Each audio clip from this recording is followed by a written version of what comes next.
Assalamualaikum warahmatullahi wabarakatuh. Selamat pagi rekan-rekan sekalian. Saya menyapa terlebih dahulu di sini ada Bang Jibril Avesina selaku Ketua Policy Center Iluni UI. Kemudian juga pada hari ini akan ada narasumber-narasumber kita. Yang pertama ada Bang Kokom atau Bang Faizan Gusanur Razak. Ini beliau merupakan sahabat dari Yapyun Hub, pegiat KBUI, dan aktivis 98 tentunya. Kemudian, narasumber selanjutnya ada Mbak Pande Trimayuni, Ketua SM Visip UI, kemudian aktivis dari tahun 98, kemudian tentunya yang terakhir ada Bang Papang Hidayat, alumni Visip UI, dan juga seorang pegiat hak asasi manusia. Dan acara pada hari ini, diskusi hari ini akan dimoderatori oleh Mbak Kiki atau Rizky Aryan Selvi Utami dari Policy Center Ikatan Alumni Universitas Indonesia. Baik, kembali lagi bersama saya, Devandra Maulazaki, yang hari ini akan membuka dan menutup jalannya diskusi pada hari ini.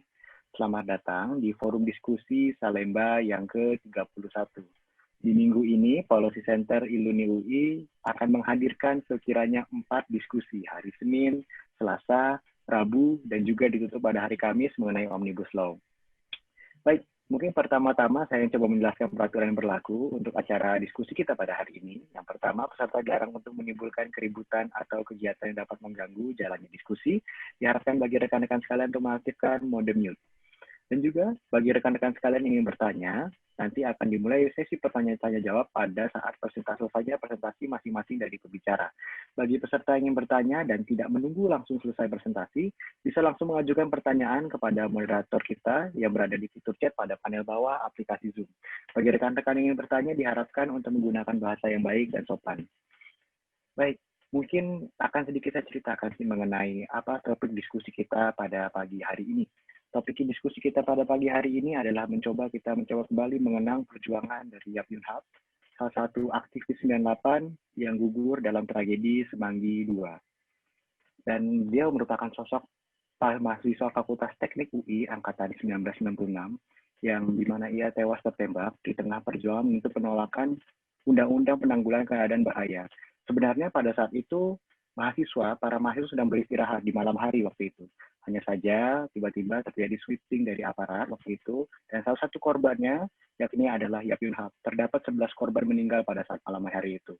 Nah, mungkin ini adalah beruntutan kegiatannya, ada tragedi Trisakti, Semanggi 1, dan juga tragedi Semanggi 2. Kesemuanya hingga kini kasusnya belum terusut. Bahkan pernah ada disebutkan bahwa kasus tersebut bukanlah merupakan pelanggaran HAM berat oleh Pansus TSS waktu itu oleh DPR. Dan hingga kini kasusnya masih belum menemukan titik terang. Dan setiap tahunnya juga saya melihat ya teman-teman mahasiswa dan berbagai elemen masyarakat, elemen mahasiswa lainnya, elemen kampus lainnya, itu terus selalu membuat publikasi dan atau diskusi untuk selalu mengenang perjuangan beliau. Dan pada hari ini juga kita akan mencoba mengenang perjuangan beliau, menghadirkan dalam diskusi kita pada hari ini dengan pembicara-pembicara kita yang hebat. Oke, mungkin jadi kita bertanya-tanya nih, seperti apa sih sosok Yapyun Hub dan bagaimana kisah perjuangannya? Nah, maka pada hari ini kita akan mencoba mengulasnya kembali dalam forum diskusi Salemba yang bertajuk Yapyun Hub, The Forgotten Hero, Pahlawan Pejuang Reformasi UI, Refleksi, Perjuangan, dan Harapan ke Depannya. Baik, mungkin pertama-tama kita akan mendengarkan kata sambutan terlebih dahulu ya dari Bang Jibril selaku Ketua dari Policy Center Iluni UI. Kepada Bang Jibril dipersilakan. Ya, Assalamualaikum warahmatullahi wabarakatuh. Selamat pagi, salam sejahtera bagi teman-teman semua yang sudah berkenan meluangkan waktunya untuk forum diskusi Salemba yang ke-31 kali ini yang berjudul Yapyun Hub, The Forgotten Hero, Pahlawan Perjuangan Reformasi UI, Refleksi dan Harapan ke Depan, begitu ya. Refleksi, Perjuangan, dan Harapan ke Depan. Diskusi ini adalah merupakan satu rangkaian ya, dengan nanti ada acara juga dari teman-teman tanggal 24 hari memperingati wafatnya Yapyun Hub tahun 24 September tahun 1999. Itu nanti acara besarnya akan dipimpin langsung oleh Bang Hilmar Farid, Ketua Dunia FIB UI, begitu. Yapyun Hub kita kenal sebagai figur pahlawan dalam periode masa transisi ya, 98 sampai 2000 ya, martir juga dari kita kalangan Universitas Indonesia begitu ya. Tetapi kita kurang lebih tidak apa ya, bila dibandingkan dengan apa yang terjadi pada generasi-generasi terdahulu, kita kurang lebih kurang mengingatnya begitu ya untuk generasi-generasi ke belakang gitu ya. Kalau kita bandingkan komparasi misalkan tahun 66 ada juga martir Arif Rahman Hakim gitu. Kita akan melihat banyak di mana-mana kota-kota Indonesia ada jalan-jalan Arif Rahman Hakim. Pun kalaupun kita ke UI khususnya di Salemba kita akan melihat masjid Arif Rahman Hakim gitu. Jadi namanya sebagai martir, sebagai pejuang proses perubahan zaman pada waktu itu dikenang lah, bisa kita katakan begitu, dan ada gitu sesuatu yang mengingatkannya, dan generasi-generasi selanjutnya juga biasanya diinformasikan atau tersosialisasi dengan baik. Nah, kita kurang melihat hal itu terjadi begitu pada Yap Jun Hap begitu ya. Padahal jasa Yap Jun Hap dan juga teman-teman abang dan bahasa generasinya itu yang membukakan kita pada kebebasan untuk berdemokrasi dan berekspresi pada hari ini. Kalau bukan karena perjuangan pada generasi 90 ya, dan juga generasi-generasi sebelumnya, kita tidak akan bisa menikmati kebebasan untuk berdemokrasi dan berekspresi pada saat hari ini, gitu ya. Perjuangan Yap Jun Hap juga merupakan titik perjuangan yang krusial, misalnya soal penolakan kembali tegas difungsi ABRI dan Undang-Undang PKB begitu ya. Saya kira itu juga akan relevan untuk pada hari ini. Apa yang terjadi pada Yap Jun Hap misalkan, itu juga melengkapi terhadap tidak jelasnya peristiwa-peristiwa yang terjadi pada masa-masa tersebut ya. Trisakti, Semanggi 1, Semanggi 2 gitu, penyelesaian tidak jelas begitu. Sehingga kami memandang dan kita merasakan perlu untuk membuat diskusi ini langsung daripada teman-teman abang dan mbak yang pada dekade itu, pada tahun-tahun itu memang ada mengalami pengalaman tersebut langsung begitu. Harapannya tentu akan bisa menjadi refleksi bagi kita, memaknai kita perjuangan ini untuk pada generasinya, generasi yang akan datang juga, dan tentu saja harapan-harapan kita ke depan. Saya punya mimpi bahwa kita gitu ya, komunitas UI gitu, baik juga di Akademi UI, mengenang semua figur-figur yang sudah jatuh, sudah mati untuk proses perubahan zaman gitu. Kalau kita misalnya melihat Masjid Arif Rahman Hakim di Salemba gitu, yang cukup besar, dan orang akan mengingat Arif Rahman Hakim di mana-mana begitu dari generasi-generasi, saya pikir memang orang pun harus mengingat dan harus mengenal juga figur Yap Jun Hap gitu. Pada konteks, pada masanya, pada periodenya, dan perjuangan-perjuangan yang dilakukan begitu. Tanpa Yap Jun Hap dan teman-teman generasinya, kita tidak akan sampai pada titik ini di hari ini. Saya kira demikian. Mungkin Evan bisa dilanjutkan. Selamat berdiskusi teman-teman semua. Di sini sudah ada banyak juga teman-teman segenerasi Yap Jun Hap, teman-teman yang sudah bergerak pada angkatan 90-an. Saya ucapkan selamat datang. Ada juga angkatan 70-an, Kak Heni Andris, juga selamat datang gitu ya. Saya ucapkan sangat senang sekali begitu teman-teman sudah datang. Mari kita refleksikan dan lanjutkan perjuangan yang sudah dilakukan Yap Jun Hap, dan lebih dari itu gitu, saya berharap mari kita bisa mengenang gitu nama beliau, dan memang harus direalisasikan gitu kan, direalisasikan. Mudah-mudahan proses di sana sedang berjalan ya. Nanti juga ada timnya Bang Helma Farid ya, mungkin nanti juga Bang Kokom bisa bercerita apakah nanti akan buat patung dan lain-lainnya begitu ya, semacam memorabilia ya, bahwa kita adalah kampus yang besar dan kita harus membuktikan pada Indonesia bahwa kita menghargai pahlawan-pahlawan, orang-orang yang sudah menjadi martir berjuang untuk proses perubahan di setiap zaman. Untuk UI, demi Makara, demi Ampera. Terima kasih. Mantap, terima kasih Bang Jibril atas pemaparannya sebagai kata sambutan pada pagi hari ini. Baik, mungkin tanpa berpanjang kata, kita akan langsung masuk ke acara kita yang utama, yaitu ada diskusi yang akan dipandu oleh Mbak Kiki atau Mbak Rizky Aryanselvi Utami. Kepada Mbak Kiki, dipersilakan Mbak. Ya, terima kasih Devan. Sebelumnya saya ingin menyapa kembali, selamat pagi para narasumber yang sudah bersedia hadir. Ketemu lagi dengan Bang Papang, kemudian ada Bang Kokong, dengan nama asli Bang Faizan Agustanur Razak, ya, yang ternyata merupakan seorang sahabat dari Yunhab.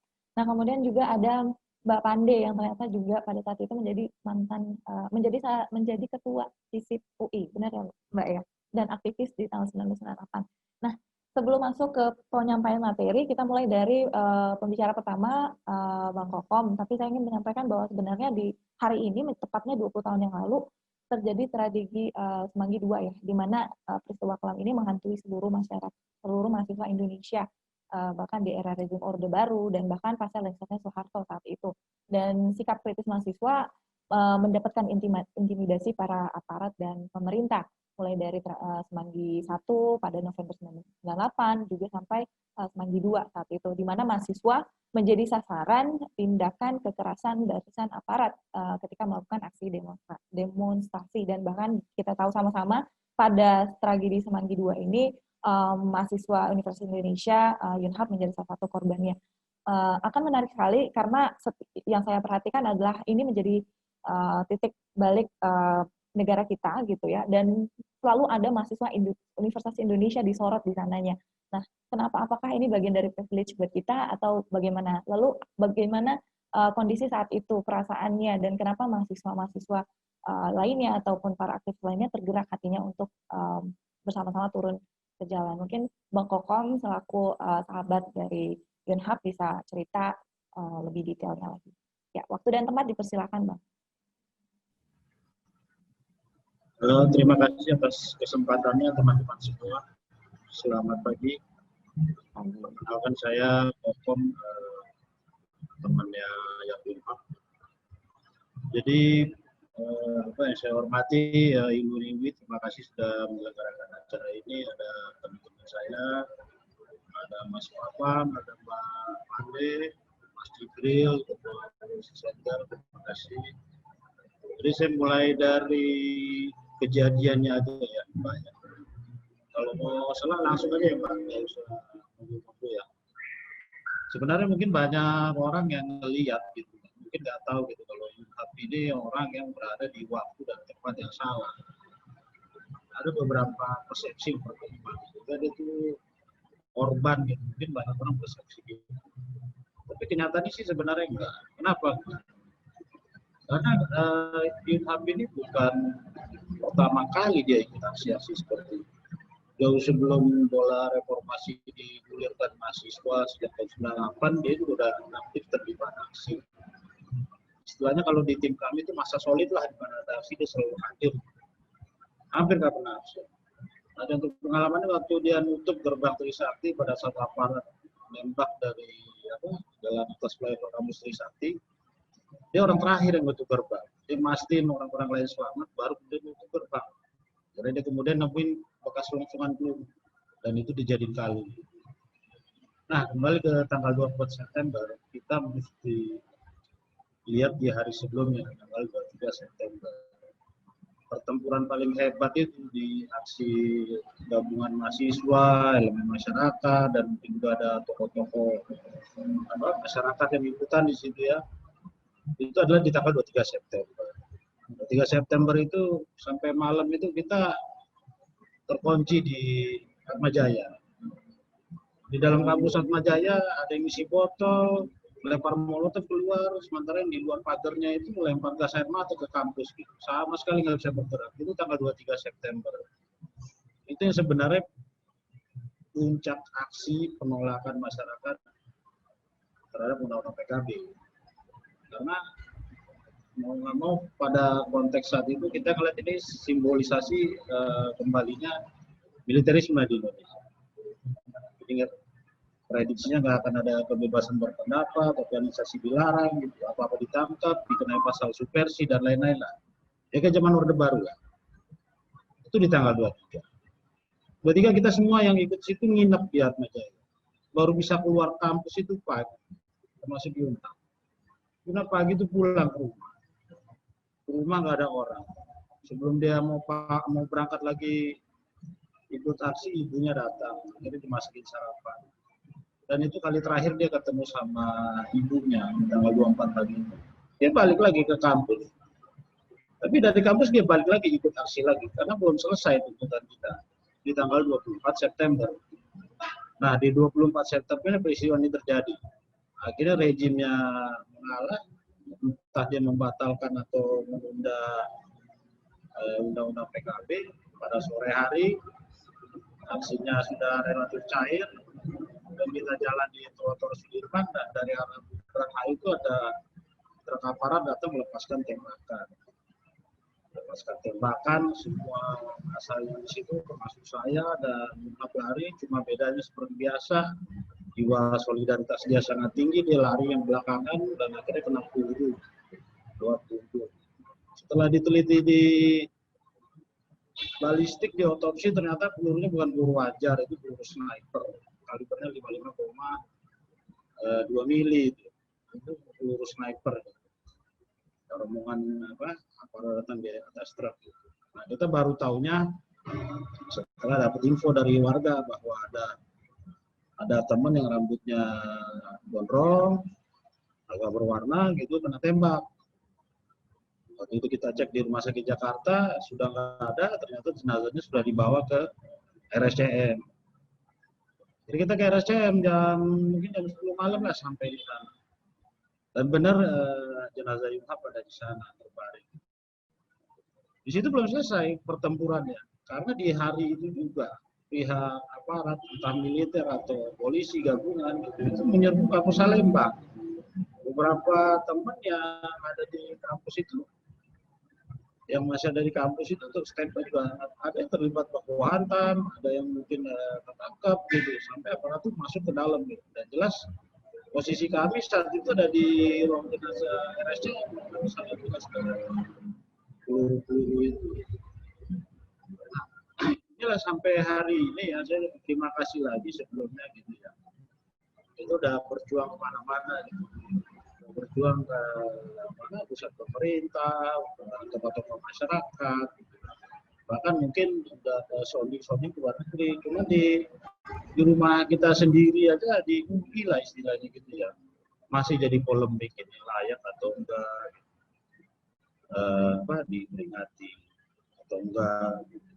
Tapi saya bersyukur setiap tahun ada aja peringatan seperti ini gitu. Mau kita harus melihat bahwa ini hebatnya bukan cuma karena akademisi, orang-orang pintar aja, tapi dia selalu terlibat di perubahan zaman. Dia selalu hadir dalam perubahan zaman. Jadi Mas Cep juga sudah cerita tentang Arif Rahman Hakim. Setiap momentum ada perubahan rejim, ada gesekan perubahan zaman, gitu. Ini selalu hadir. Kenapa sih kita, apa sulitnya gitu kita mencoba menghargai jasa-jasa pahlawan kita yang gugur dalam saat perjuangannya. Nah, saya cuma bisa bilang begini, Mbak. Itu sialnya itu, waktu momentum itu terjadi, itu pertama, pemerintahan itu sedang transisi. Terus yang kedua, kelompok-kelompok politik masyarakat itu sedang siap-siap bagi-bagi kue gitu. Jadi dari situasi politik seperti itu saya yakin punya imbasnya juga ke kampus yang merupakan perwakilan dari kekuatan politik Indonesia. Bahkan kami tahun 2000 juga ngadain peringatan, itu malah hampir mau dibubarkan itu sama pihak dekanan maupun pihak senat mahasiswa saat itu, karena dianggap ilegal atau tapi mereka sendiri tidak ada inisiatif untuk bikin peringatan atau semacamnya begitu.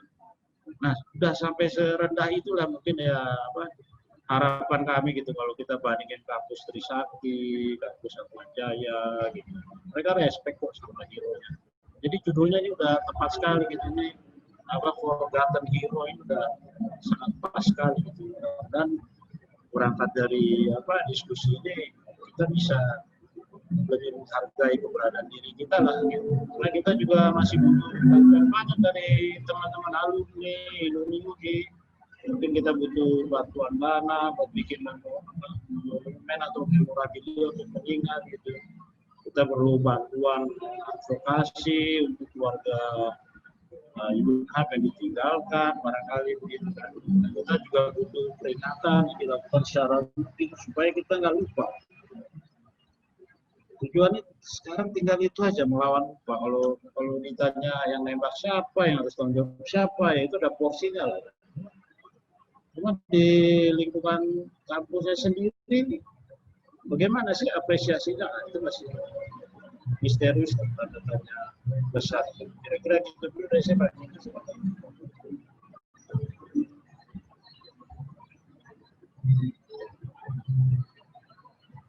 Oke, terima kasih Bang Kokom sudah menyampaikan materinya. Ini menjadi insight buat kita bahwa ternyata Yunhap tertembak itu karena ada faktor-faktor eksternal lainnya ya. Salah satunya mungkin karena dia ya bisa dibilang takdir juga mungkin, atau bahkan lagi sial aja gitu ya. Tapi kita perlu lihat bahwa polemik-polemik yang terjadi itu membuat geram buat para aktivis, sehingga kita butuh diskusi lagi nih terkait dengan sebenarnya seberapa penting kita melakukan namanya aksi demonstrasi di jalan dan berjuang untuk rakyat, dan memang yang kita tahu reformasi itu adalah cita-cita bagi bangsa kita untuk bangsa yang berkeadilan. Nah, untuk berikutnya kita langsung saja ke Bang Papang untuk memberikan materi terkait dengan The Forgotten Hero Yunhap. Bagaimana pandangan dari Bang Papang sendiri terkait dengan penggiat HAM? Ya. Pertama, saya baca lagi beberapa berita lama soal kasus Manggi 2. Itu ada satu fakta yang menarik, ada satu laporan dari hukum online ya. Disebut bahwa dalam sejarah reformasi ini adalah pembahasan RUU yang memakan korban jiwa paling banyak. Itu ada 11 orang di akhir September, dan terjadi di beberapa kota. Salah satunya juga di kota tempat asal saya, di Bandar Lampung, juga ada 2 mahasiswa yang tewas tertembak sama juga. Di Palembang juga ada 1. Di Jakarta ada beberapa. Nah, kemudian saya sendiri secara pribadi tidak dekat dengan Yunhap, walaupun pasti mungkin saya pernah bertemu secara fisik, tapi waktu itu di tahun 97, 98, 99 itu aktivis mahasiswa di UI itu mungkin ya ratusan gitu. Ada teman saya yang kerjanya hedon, tapi dia bisa ngasih pilok papan besar di kampus Salemba itu, yang selamat datang di kampus Orde Baru, itu dipilok sama dia. Dan itu seperti orang kesurupan, padahal dia biasanya hedon aja di kampus gitu ya, anak kuliahan. Nah, di saat itu juga saya sebetulnya lagi akrab dengan banyak anak-anak teknik, termasuk Kokom. Tapi waktu itu sayangnya saya lagi di penghujung masa studi, saya anak 93, dan kebetulan saya waktu itu ada risetnya cukup besar, yang minta itu Kang Teten Mas Duki ya. Dulu dia di divisi perburuhan YLBHI, kami di UI dapat semacam proyek riset untuk memantau praktek-praktek eksploitasi buruh tapi di pabrik-pabrik sepatu yang berafiliasi dengan Nike. Dan waktu itu saya ingat betul banyak anak teknik yang terlibat dalam pemantauan itu. Nah, tiba-tiba malam itu saya lagi terlibat riset itu di kontrakan bersama, terdengar kabar ada 1 anak UI yang tewas tertembak, padahal kalau kita ikutin di berita demonya sudah selesai gitu.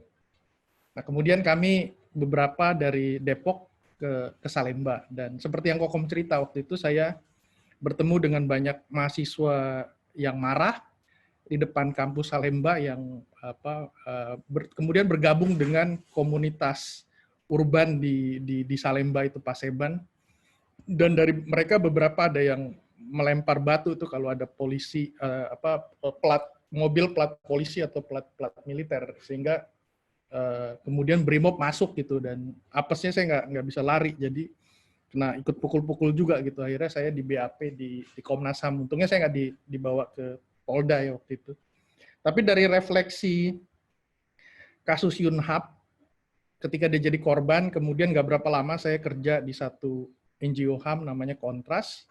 Saya kemudian lebih mengenal itu siapa dia lewat keluarganya. Dan keluarganya itu di luar stereotip umum masyarakat Indonesia. Dia orang Tionghoa, anaknya suka demo gitu ya, dengan ucapan yang dinisannya itu yang sangat monumental gitu ya. Seperti kita tahu dulu UI yang bukan yang sekarang itu pembiayaan hampir 100% kan dari APBN. Jadi bagi dia kita 100% itu didanai oleh rakyat lah. Kalau sekarang udah semi-semi gitu kan, semi privat, semi publik gitu. Nah, itu juga jadi menarik, dan di tengah-tengah kebuntuan seperti yang Kokom bilang, selemah-lemahnya iman itu tanggal-tanggal segini ini kita ke Pondok Rangon gitu kan, untuk tabur bunga gitu. Kalau ada peluang untuk bikin diskusi, itu kita lakukan. Nah, biasanya UI paling konservatif dibanding kampus-kampus lainnya gitu ya, kampus Atmajaya segala macam, sehingga seingat saya waktu saya di Kontras 2004-2012 itu tidak ada acara di UI yang resmi ya, mungkin melibatkan anak UI banyak. Tapi tahun lalu saya diundang ke Fakultas Teknik, mahasiswanya BEM-nya itu mulai juga mulai aktif membicarakan ini. Tahun lalu juga saya bicara dengan Kokom gitu. Nah, Yunhap tentu saja perjuangannya bukan dia sendirian, itu semangat anak muda, semangat yang saya lihat adalah gitu di tahun lalu, di September tahun lalu ya, untuk merespon, bagi mereka bahasanya sederhana, itu masalah serangan terhadap reformasi yang sudah diperjuangkan berdarah-darah, yang masa bulan madunya begitu cepat gitu. Waktu itu beberapa bulan sebelum pembahasan RUU PKB, kalau nggak salah, Habibie ya, atau tahun sebelumnya itu segera menghapuskan pasal paling berbahaya bukan buat aktivis saja, tapi juga buat lawan-lawan politik dari pemerintah atau kelompok yang berkuasa, yaitu pasal-pasal subversif. Nah, RUU PKB itu penanggulangan keadaan bahaya itu kemudian ada pasal lagi untuk menghidupkan kembali subversi tadi, itu juga bikin orang langsung sentak gitu kan. Nah, kalau kita lihat dari maknanya di hari ini, saya mencoba mengkalkulasi kasus Yunhap dan impact-nya baik yang positif maupun yang negatif. Mungkin yang positif dulu ya. Yang positif pertama, kita lihat pasca kejadian Semanggi II, itu kalau ditarik sampai sekarang sudah hampir berapa? Sudah 21 tahun ya persis ya. Tahun lalu 20 tahun. Itu ada perubahan luar biasa. Saya menggunakan pendekatan yang agak ketat dalam perspektif hak asasi manusia dan dunia akademik. Itu ada 4 framing untuk melihat suatu peristiwa pelanggaran HAM serius yang terjadi, dan Komnas HAM kan bilang ini pelanggaran berat HAM. Itu ada 4 kerangka untuk menilai. Yang pertama adalah hak atas kebenaran, kedua adalah hak atas keadilan, ketiga hak pemulihan buat korban, dan kalau korban yang meninggal adalah keluarganya, dan keempat itu adalah jaminan ketidakberulangan. Nah, dari keempat itu, hak atas kebenaran kita lihat ada penyelidikan yang relatif independen, dibuat oleh badan negara namanya Komnas HAM. Masyarakat sipil waktu itu juga bikin, karena waktu itu kita tidak punya payung hukum yang memadai untuk membuat satu investigasi yang independen. Saya kira sampai hari ini juga ada masalah, dan itu nanti saya masukkan ke dalam aspek negatifnya. Komnas HAM paling tidak bisa memutuskan bahwa itu adalah pelanggaran HAM yang berat dan terjadi agak sistematik gitu ya. Tapi tidak berlanjut pada hak atas keadilan, karena hak atas kebenaran itu idealnya ketika kita tahu kenapa dia dibunuh dan siapa pelakunya, maka harusnya mereka yang bertanggung jawab, mulai dari pelaku lapangan sampai pelaku penanggung jawab komando, yang harusnya tahu gitu ya, kok bisa setelah demo harusnya pasukan pulang masing-masing ke rumah, tapi masih bisa berkeliaran dan membawa senjata. Nah sayangnya dia mentok di aspek keadilan. Tapi kasus Yunhap ini bukan mentok karena Yunhap, tapi juga karena ada satu sistem impunitas yang luar biasa.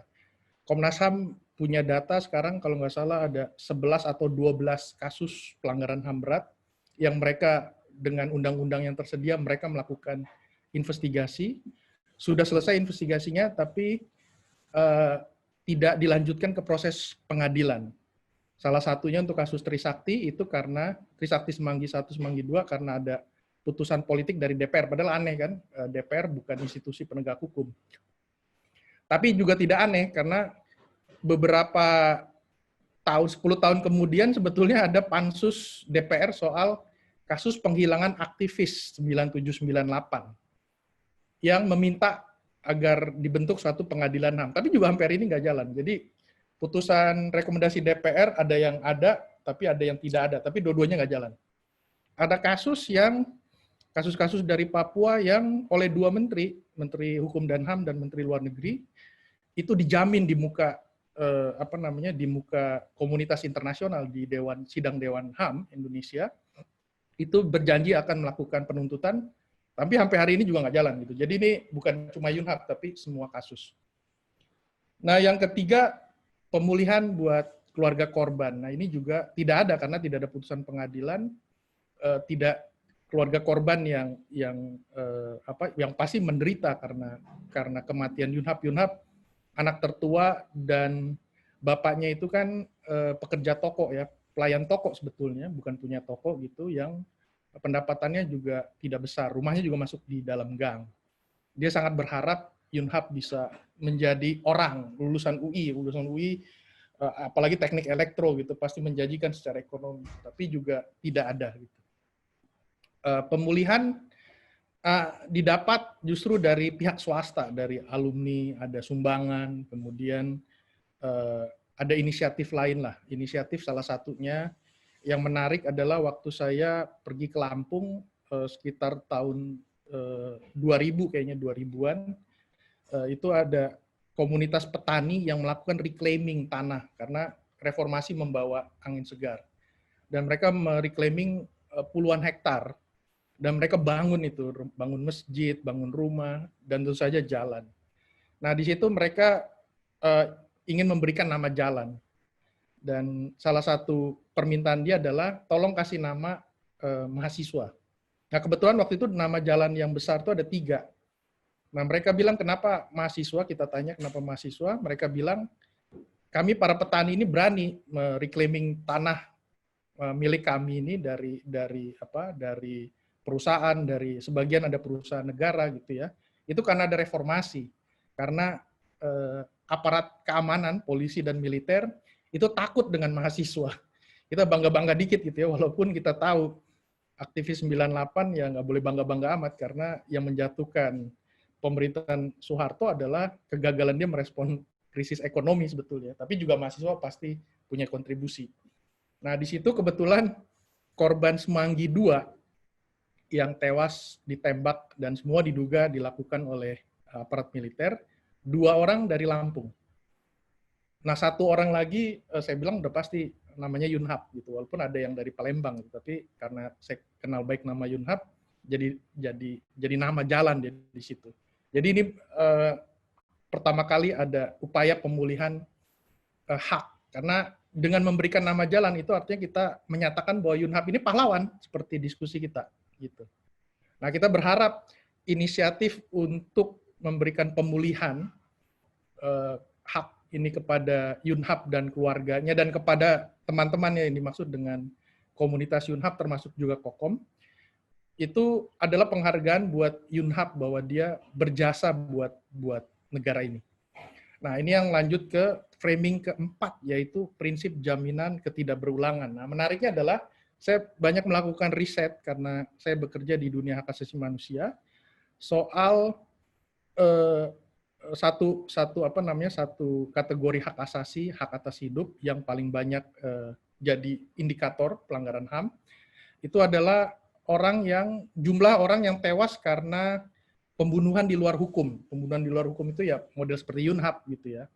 Untuk membedakannya dengan hukuman mati yang dilakukan oleh aparat keamanan. Nah, menariknya pasca Semanggi II dan terbunuhnya Yunhap, karena dengan kasus Yunhap paling tidak walaupun keadilan lewat pengadilan itu yang kita duga itu pengadilan sandiwara lewat pengadilan militer, kita kalah untuk melakukan penegakan hukum, tapi paling tidak mendapat dukungan publik. Dan kita menang secara cepat gitu ya. Walaupun itu mungkin bukan karena penembakan Yunhap, tapi karena aksi massa yang luar biasa seperti aksi massa kawan-kawan mahasiswa, adik-adik mahasiswa di September tahun lalu. Paling tidak mereka bisa menunda atau membatalkan beberapa RUU penting. RUU ini mungkin cuma untayan kata-kata, tapi kalau diimplementasikan luar biasa itu. Ada pemasungan hak kebebasan sipil segala macam. Nah, Yunhap jelas berkontribusi buat kemenangan yang sementara dari transisi demokrasi kita. RUU PKB itu tidak berlanjut, dibatalkan. Itu jelas, itu kemenangan kita. Nah, yang kedua, ini yang lebih besar yang saya amati ketika saya bekerja di organisasi-organisasi HAM, yaitu ada perubahan dari aparatur keamanan dalam merespon unjuk rasa.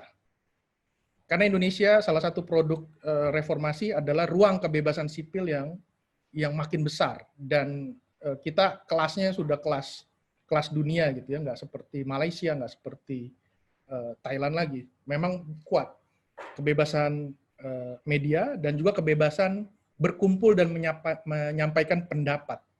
Nah, kasus Yunhap ini minus apa yang terjadi di Aceh dan di Papua, dia memiliki dampak luar biasa di mana penanganan kerumunan massa, entah itu mahasiswa, entah itu kelompok lain, itu kemudian diambil alih oleh kepolisian.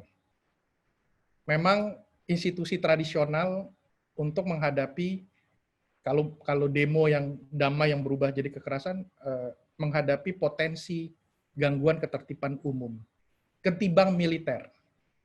Nah, kenapa Aceh dan Papua saya keluarkan? Karena sampai hari ini di Papua militer masih dominan untuk menghadapi protes-protes massal seperti yang dilakukan mahasiswa Indonesia di September 1999. Di Aceh paling tidak sampai 2004 masih terjadi seperti itu karena mereka 2004 berlaku darurat militer. Nah, polisi yang kemudian menangani unjuk rasa tadi, itu saya tidak bilang mereka berhasil, tapi menciptakan sebuah kondisi yang betul-betul berubah. Saya bikin riset perbandingan antara kondisi di Papua 2010-2018, karena laporannya dibuat 2018 waktu itu selama 8 tahun itu, di Papua sih kasusnya banyak ya, orang tewas karena demo, ada yang demo buruh Freeport, ada demo masyarakat adat, segala macam. Itu di luar Papua saya temukan cuma 1 korban tewas akibat unjuk rasa yang tertembak oleh peluru tajam. Itu terjadi di NTT. Itu angka itu sangat impresif itu. Saya presentasikan ini di depan polisi, mereka bangga banget gitu ya, walaupun banyak catatan, banyak demo juga polisi melakukan kekerasan, demo setiap tahun di tanggal 1 Mei aja misalnya, itu pasti ada anggota serikat buruh yang benjut-benjut segala macam, itu pasti ada. Tapi yang berujung kematian seperti Yunhap, 1. Nah, sayangnya angka itu kemudian jadi tercemar sejak September 2019. Saya tidak tahu jumlahnya berapa ya, tapi mahasiswa yang tewas atau publik yang tewas di demo September 2019 itu ada, kalau nggak salah ada 6 orang. 4 di Jakarta dan 2 di Sulawesi Tenggara atau di mana, saya lupa. Dan beberapa ada yang kena peluru tajam gitu, itu juga mengkhawatirkan gitu ya. Nah, tapi paling tidak ada hal yang positif kalau mahasiswa UI memobilisir. Saya nggak tahu jumlah mahasiswa UI berapa sekarang, karena jumlahnya banyak sekali kan. Itu paling tidak nggak dihadapin oleh militer.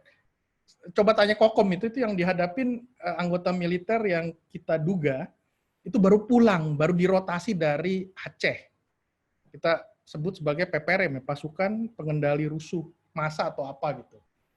Itu dengan kondisi yang baru pulang dari Aceh, yang menghadapi orang Aceh kan sebagian masa transisi, masa reformasi itu juga dimanfaatkan untuk ngetes secara politik. Mungkin nggak tuntutan referendum segala macam bisa terjadi. Nah, mereka dideploy di situ. Nah, balik kemudian dideploy menjaga Semanggi gitu. Nah, itu bayangkan itu. Nah, paling tidak mahasiswa sekarang itu tidak menghadapi yang itu lagi. Walaupun saya tidak bilang polisi tidak brutal, itu polisi juga banyak melakukan excessive use of force, tapi paling tidak bukan militer, karena militer ini didesain bukan untuk mengendalikan ketertiban umum. Dia untuk melumpuhkan kekuatan musuh. Harusnya hanya digunakan untuk perang atau konflik bersenjata. Nah, kalau mahasiswa itu dilumpuhkan, itu bahaya itu. Itu artinya bisa ditembak gitu. Nah, itu beberapa yang positif gitu ya. Yang negatif tentu saja tadi kasusnya tidak selesai, tapi itu juga karena ketidakmauan secara politik dari negara. Tapi juga kita lihat bahwa ada kemunduran dalam demokrasi. Baru beberapa hari ini baru terbit tuh ya, ada dulu sebelum masa Jokowi itu dianggap ada stagnasi dalam demokrasi. Jadi kita jalan di tempat. Tapi kemudian pasca pemerintahan Jokowi ada kemunduran. Kemunduran itu saja nggak drastis, tapi itu warning yang harus kita hadapi gitu ya. Nah, sayangnya ingatan publik ini ya, mungkin kenapa pentingnya memorisasi buat Yunhap juga karena masyarakat Indonesia memorinya mungkin seperti ikan dori itu ya, Finding Nemo itu yang cuma pendek gitu ya. Itu kita lihat banyak sekali produk-produk hukum yang membuka ruang buat keterlibatan militer di luar fungsi-fungsi tradisionalnya, yaitu mempertahankan kedaulatan negara ini dari ancaman militer pihak luar, bukan yang lain, bukan menghadapi ancaman ekonomi dari luar, bukan menghadapi ancaman pandemik yang juga dari luar. Nah, ada RUU, dia kemudian jadi undang-undang soal penanganan konflik sosial, mereka terlibat. Kemudian di beberapa level bawah, zamannya Gubernur Ahok itu ya, itu penggusuran melibatkan militer, itu juga saya kira kemunduran gitu.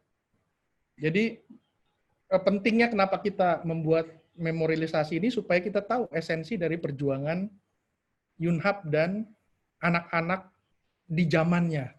Zaman saya waktu muda, Kokom waktu muda gitu ya. Yaitu menempatkan militer di tempat yang memang mereka seharusnya berada. Mereka harus latihan fisik, kemudian terampil untuk menghadapi ancaman musuh. Nah, memorialisasi ini saya kira di UI walaupun terlambat, tapi juga harus diapresiasi. Nanti kita lihat hari Kamis nanti bagaimana rinciannya. Timnya dikepalai oleh termasuk mungkin wakil menteri ya, Hilmar Farid yang juga dulu aktivis. Dia dulu mentor saya waktu saya bergabung dengan aktivis di UI gitu ya. Dan dia tahu penting peranan-peranan memorialisasi. Dia ahli sejarah dia. Jadi kita tunggu. Tapi UI sudah tertinggal yang pasti. Tertinggal dibanding kampus-kampus lain. Di Erlangga ada satu tempat di pojokan Fakultas Ilmu Sosial Politik mereka, itu memberi nama pojokan Taman Herman Hendrawan kalau nggak salah. Itu salah satu dari aktivis yang hilang, yang merupakan mahasiswa Unair gitu ya. Kemudian Sanata Dharma di sebelah jalannya itu yang sekarang ada salah satu pizza paling enak di Jogja itu, nama jalannya Moses Gatot Kaca gitu. Jadi kita sebetulnya harus malu gitu, kita terbelakang, tapi ya nggak apa-apa gitu. Karena memorisasi ini paling nggak ketika ada anak baru, apalagi di teknik itu yang ospeknya agak ketat ya. Saya nggak tahu, mungkin nanti idealnya pasca COVID kalau ada memorisasi Yunhap, maka itu harus menjadi pelajaran wajib seperti zaman mahasiswa-mahasiswa di zaman Orde Baru untuk mengerti siapa itu Arif Rahman Hakim.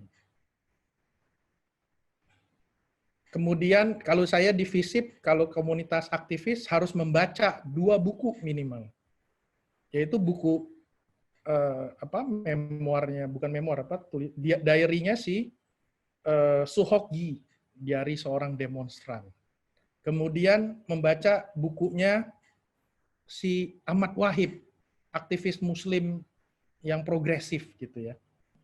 Jadi pentingnya memorisasi ini bukan sebagai nilai artistik segala, tapi penting untuk menempatkan menjadi meteran sejauh mana perjuangan yang diidealkan oleh generasinya si Yunhap CS itu dimaknai dalam konteks sekarang. Kalau kita kurang ya kita harus beralih lebih cepat lagi gitu. Kalau kita masih dalam posisi yang ideal, yang kita nikmati, yang seperti tadi saya bilang, demo di Indonesia sudah dihadapi hanya oleh polisi di banyak tempat kecuali di Papua. Nah itu harus dipertahankan gitu.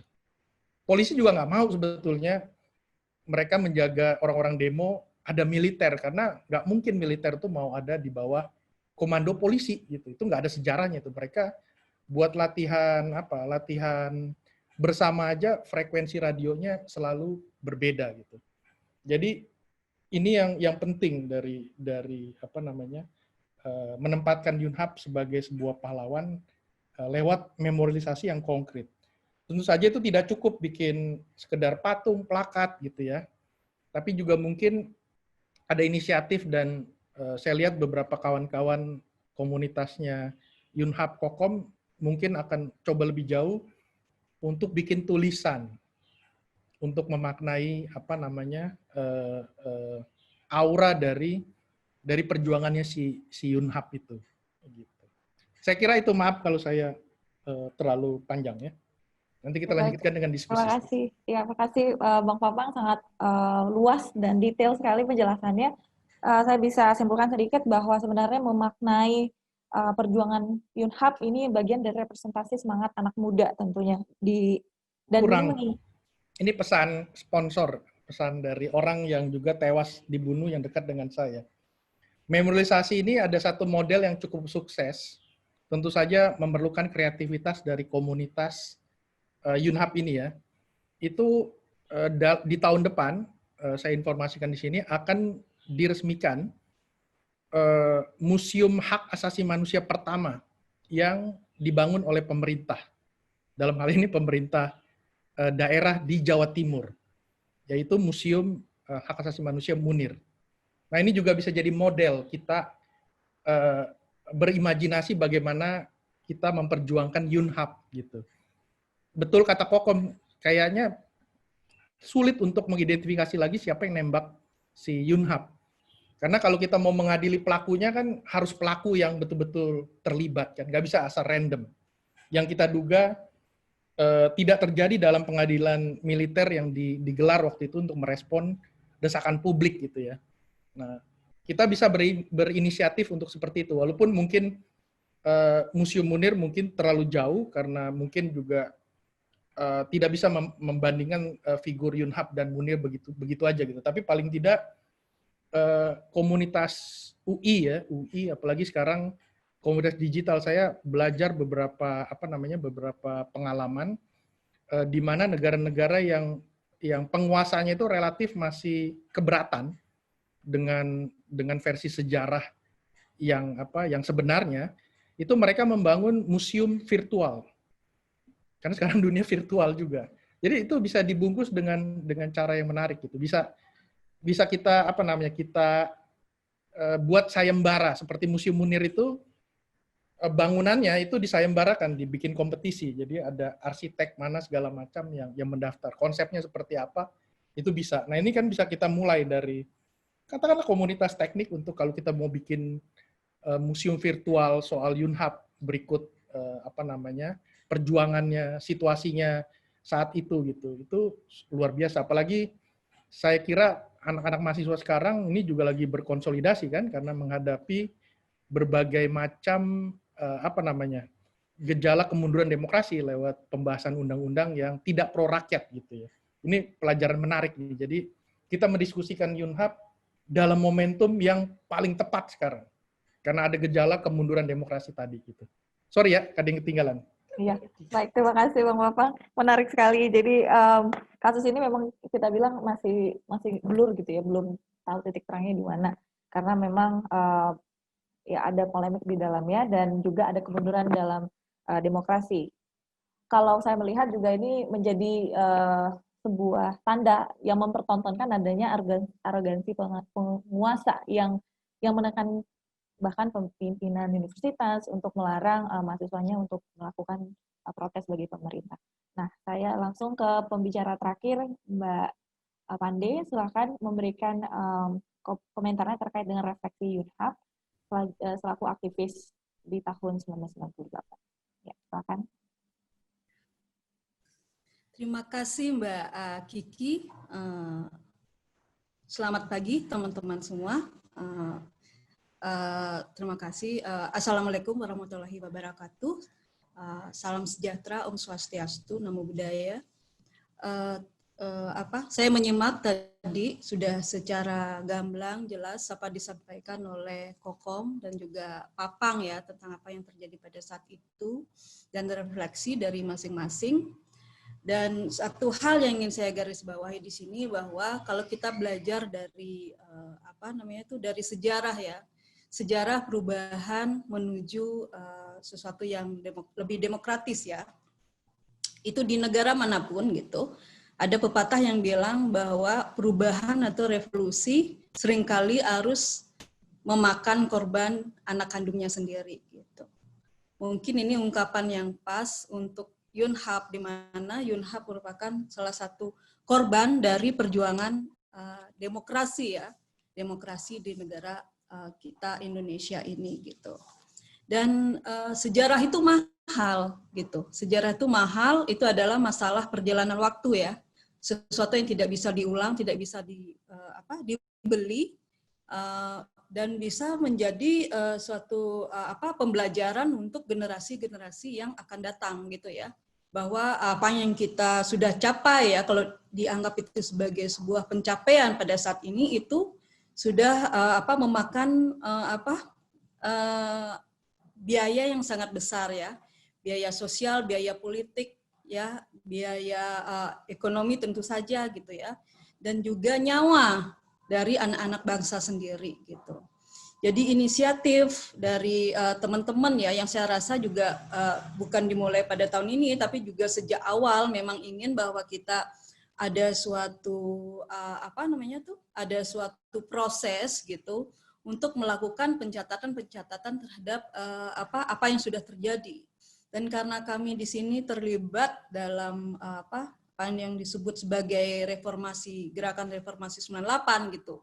Itu sudah merupakan kewajiban ya kan dari kita semua untuk kemudian berkontribusi gitu. Untuk kemudian kita menyampaikan pengalaman-pengalaman kita sendiri, mencatatkan pengalaman-pengalaman kita sendiri. Karena apa? Mungkin sekarang kita semua masih hidup, kita masih ada gitu, kita bisa bercerita, berbagi, menjadi saksi sejarah. Tapi bayangkan apa yang akan terjadi kemudian 20 tahun lagi, 50 tahun lagi, 100 tahun lagi atau lebih gitu.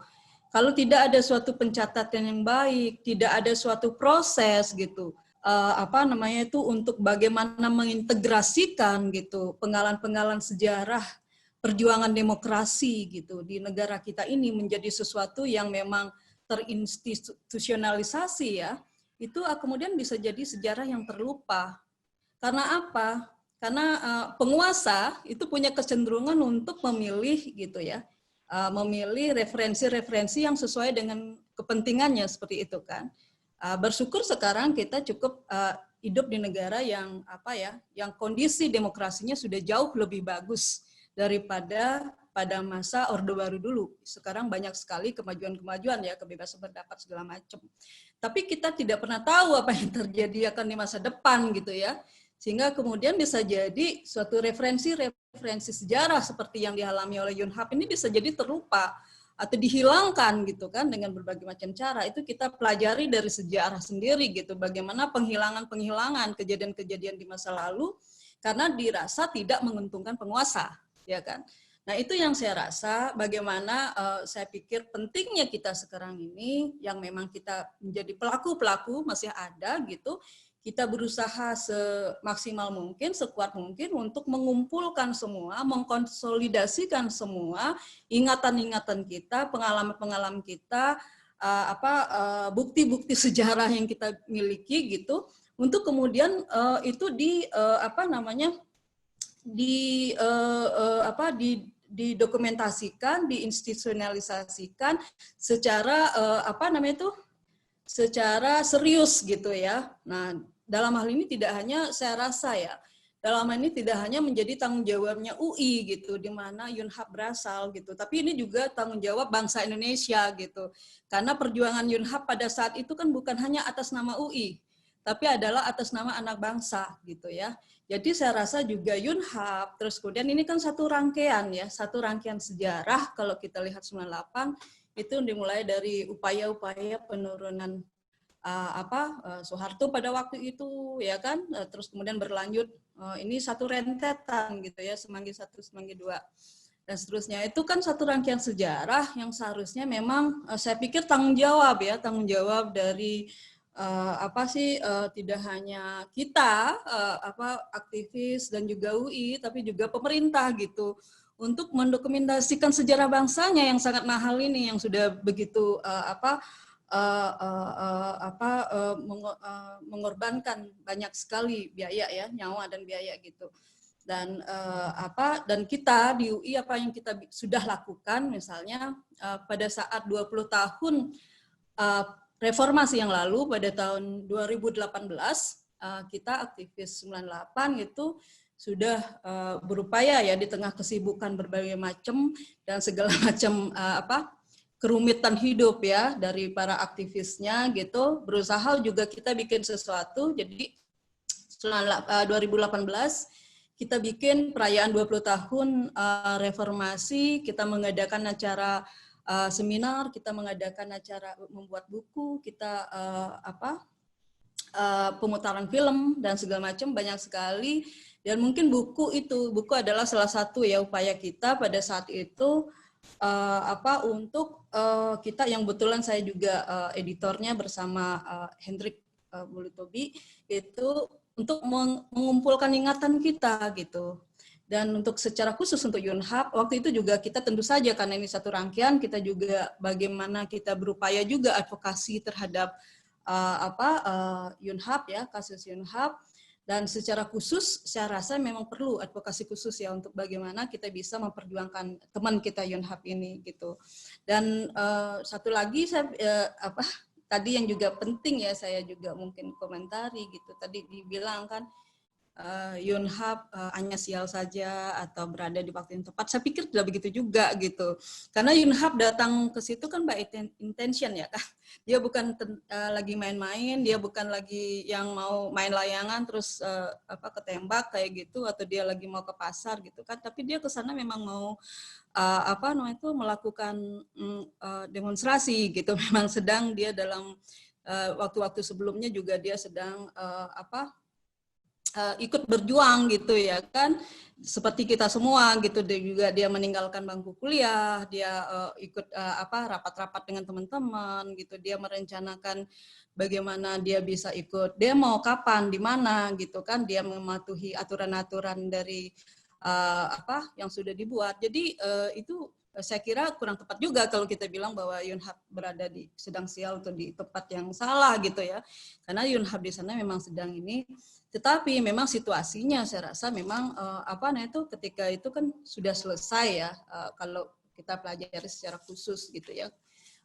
Dan saya dengar juga dari teman-teman yang berada di sana kan memang pada saat itu memang demo sudah berakhir, teman-teman sudah beranjak mau pulang, tapi kemudian ya terjadilah penembakan itu gitu ya, dan memang seringkali kalau kita lihat juga Trisakti kan seperti itu ya, terjadi di masa-masa tenggang gitu loh, di masa-masa memang masa demo sudah selesai tapi mungkin ada suatu provokasi atau apa gitu ya, kemudian terjadilah penembakan itu gitu. Tapi Yunhab di sana adalah dalam rangka dia ikut demo gitu, yang pasti kan. Dan dia di sana pun juga dengan idealisme kan. Kalau kita dengar dari teman-teman yang dekat dengan Yunhab bahwa dia memang serius sekali ternyata bahwa dia ingin terlibat dalam demo. Terbukti dari pernyataan-pernyataan dia yang bilang bahwa dia dibiayai oleh rakyat sehingga dia ngerasa terpanggil untuk ikut demo, bahwa dia tidak masalah kalau dia mati muda gitu kan, itu kan Yunhab bilang. Terus kemudian dia bilang bahkan ada percakapan terakhir konon gitu kan yang ditanya bahwa kalau lo mati lo mau apa gitu kan, dan Yunhab bilang ya udah di Gerbatama kan belum ada jalannya, belum ada nama tuh, udah kalau gue mati misalnya kasih aja nama Yunhab. Jadi itu maksudnya tuh kan apa yang kita bisa lihat atau kita bisa coba pelajarin dari sini gitu, bahwa teman-teman yang pada waktu itu turun ke jalan gitu sudah bersiap untuk kemungkinan yang terburuk gitu, dan saya rasakan sendiri juga karena saya juga bersama teman-teman ya kan, kita juga berjuang bersama-sama gitu ya, dan kan itu real gitu ya, kita adalah perjuangan kita real pada waktu itu mengembangkan Orde Baru yang kita tahu ya kan memang sangat diktator sekali gitu ya kan. Dan itu teman-teman memang sudah bersiap untuk kemungkinan terburuk gitu kan, bahkan sampai mati gitu. Teman-teman saya terdekat tuh gitu, bahkan ketika misalnya kita ngomongin tentang sekolah, mereka bilang nggak apa-apa misalnya kita harus DO segala macam agar perjuangannya berhasil. Jadi banyak yang sudah bersiap benar-benar itu untuk hal yang hal yang terburuk gitu. Karena kita waktu itu benar-benar merasakan sekali gitu ya. Dulu pada masa Orde Baru gitu susah sekali gitu. Saya kita di kampus misalnya sekarang sebenarnya kan kemungkinan untuk bisa berkreasi itu semakin banyak. Jauh lebih banyak daripada kita dulu. Kita itu diskusi buku aja yang sedikit agak kritis, sedikit agak ini sudah tidak boleh gitu ya. Teman-teman banyak sekali yang dulu tuh dalam tanda kutip diincar ya, bahkan terjadi penggerebekan. Itu dulu saya itu gitu ya, tuh berapa kali tuh jadi tempat tinggal saya menjadi titipan buku, karena misalnya akan ada penggerebekan gitu, dan benar atau di tempat lain pandai titip buku ya. Jadi saya itu dulu jadi tempat penitipan buku teman-teman, buku-buku kritis itu banyak sekali yang nggak boleh ya tuh dititipin di tempat saya gitu. Ya itu bagus juga buat saya, jadi saya bisa baca-baca juga. Tapi banyak itu kan, itu sebelum 98 ya, sekitar tahun 97 itu ya. 97 itu memang sangat ini ya, intens sekali apalagi sejak kasus 27 Juli ya, itu memang tegang sekali. Dan pada waktu itu juga gitu ya, di kampus kita kan mahasiswa aktivis kampus ya, kita bergerak nggak cuma di kampus saja, tapi kita juga banyak sekali melakukan sejarah dengan melakukan hubungan ya kan dengan kelompok-kelompok masyarakat yang lain, seperti juga dengan petani, kelompok-kelompok miskin perkotaan, dengan buruh dan sebagainya gitu. Dan saya tuh mengalami sendiri dulu ya, beberapa kali gitu, ketika kita diskusi dengan buruh misalnya didatengin polisi, ini ngapain, itu real banget gitu. Dan kita biasanya tuh udah bikin semacam skenario gitu loh. Entar kalau didatang polisi kita bilang aja ya kita lagi aris atau apa gitu loh. Dan itu real, masa itu adalah masa-masa di mana memang susah banget gitu, dan kita disorot gitu, apalagi setelah krisis ekonomi ya kan, muncul ketegangan-ketegangan, pergolakan berbagai daerah itu semakin represif gitu kan, semakin keras gitu, dan itu adalah satu bagian dari sejarah ya kan, sejarah bagaimana represifnya gitu kan, represifnya masa Orde Baru saat itu gitu, sehingga kemudian tapi mengapa misalnya kalau kita lihat sekarang banyak anak muda bilang, oh kayaknya enakan zaman Soeharto dari sekarang atau apa. Itu saya pikir tuh saya benar-benar geleng-geleng kepala gitu loh. Kalau asal coba mereka tahu mengapa mereka bisa begitu gitu. Kalau kita misalnya refleksi ke diri kita sendiri, mungkin karena salah dari kita sendiri juga gitu. Karena kita tidak cukup untuk menjelaskan kepada generasi sekarang bagaimana sih represifnya masa Orde Baru itu gitu loh. Lo tuh bisa dengan sekejap mata hilang, diambil gitu ya, nggak ketahuan, dan keluarga lo nggak bisa ngomong apa-apa gitu. Dan itu saya rasa kesadaran itu nggak ada itu, atau sangat kurang di generasi sekarang, dan itu berbahaya gitu, berbahaya sekali gitu. Karena apa? Karena itu kan bagian sejarah yang penting. Dan Yunhap di sini adalah bagian dari sejarah perlawanan terhadap kondisi represif pada masa itu, dan itu harus dicatat, dan itu harus benar-benar diperjuangkan gitu ya, nggak aja dalam bentuk jalan atau museum atau apa gitu. Museum itu penting gitu ya, tapi kan nggak semua orang suka ke museum atau apa gitu ya. Tapi bagaimana sejarah ini gitu loh, sejarah ini dimasukkan dalam kurikulum pembelajaran ya kan, kurikulum bahwa dulu kita ada nih perjuangan dari masa sebelum kemerdekaan, sesudah kemerdekaan, tahun 66 gimana ya kan, terus kemudian perjuangan 70-an, 80-an, terus 90-an, bagaimana, itu mestinya masuk semua dalam sejarah.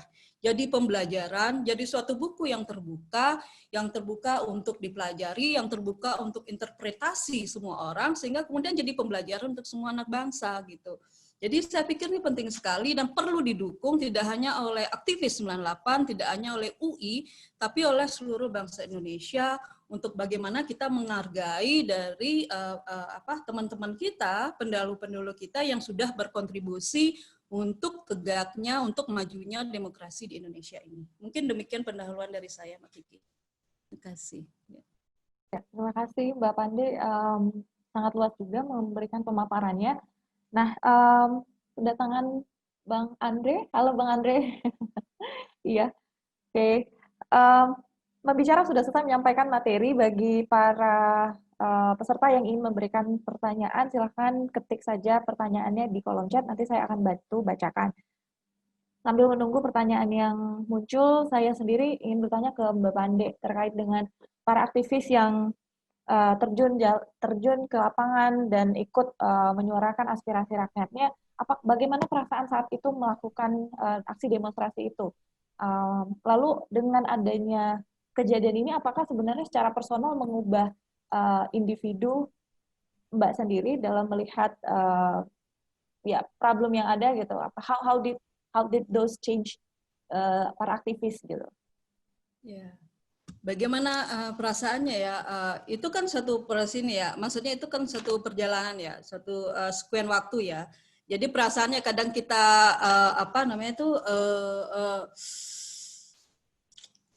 yang saya rasakan gitu, bahwa teman-teman itu semua serius. Seriusnya, salah satu contohnya begini. Dulu tuh tahun 98 ya, saya pernah diwawancara oleh senior saya Husni. Waktu itu dia sudah wartawan ya, lupa saya, Detik apa Tempo gitu ya, Husni. Terus dia wawancara saya, dia bilang tuh, Pande, selain hal yang serius ya tentang aksi-aksi ini, menurut kamu apa sih yang menarik dari aksi ini gitu. Dan saya dalam percakapan, karena dia teman wawancara, kan saya bilang gitu loh, ada tuh ini CBSA, Cinta Bersemi Saat Aksi, aku bilang gitu ke dia kan. Dimasukinlah itu di Tempo kalau nggak salah. Teman-teman pada marah, Pande ngapain lu ngomong CBSA, ini kita lagi serius. Lagi serius ini perjuangan, itu nggak usah kita ngomongin yang romantis. Jadi apa ya?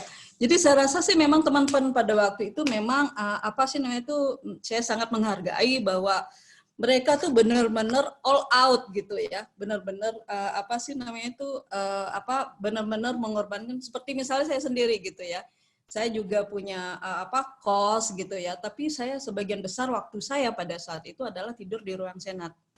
Sebagian besar ya, saya jadi hari-hari saya adalah tidur di ruang senat, dan saya pulang ke kosannya untuk ambil baju ganti atau apa gitu. Tapi memang kalau nggak di ruang senat di Salemba ya, karena kita juga ada posko di Salemba.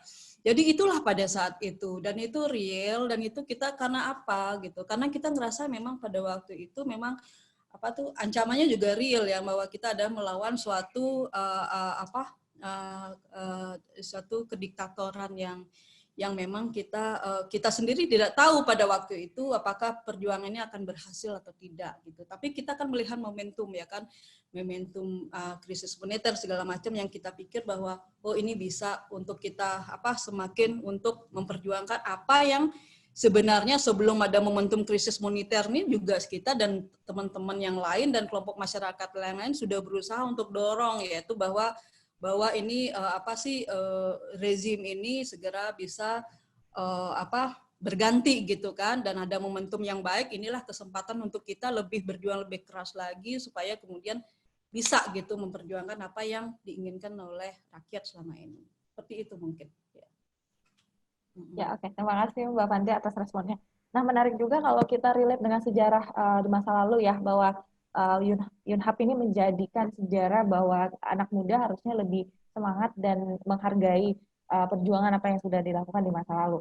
Nah, kalau kita lihat dengan kaum milenial sekarang, dengan adanya sejarah, bagaimana sih harusnya mengedukasi kaum milenial untuk bisa lebih aware dengan sejarah di masa lalu? Mungkin Bang Papang bisa menanggapi.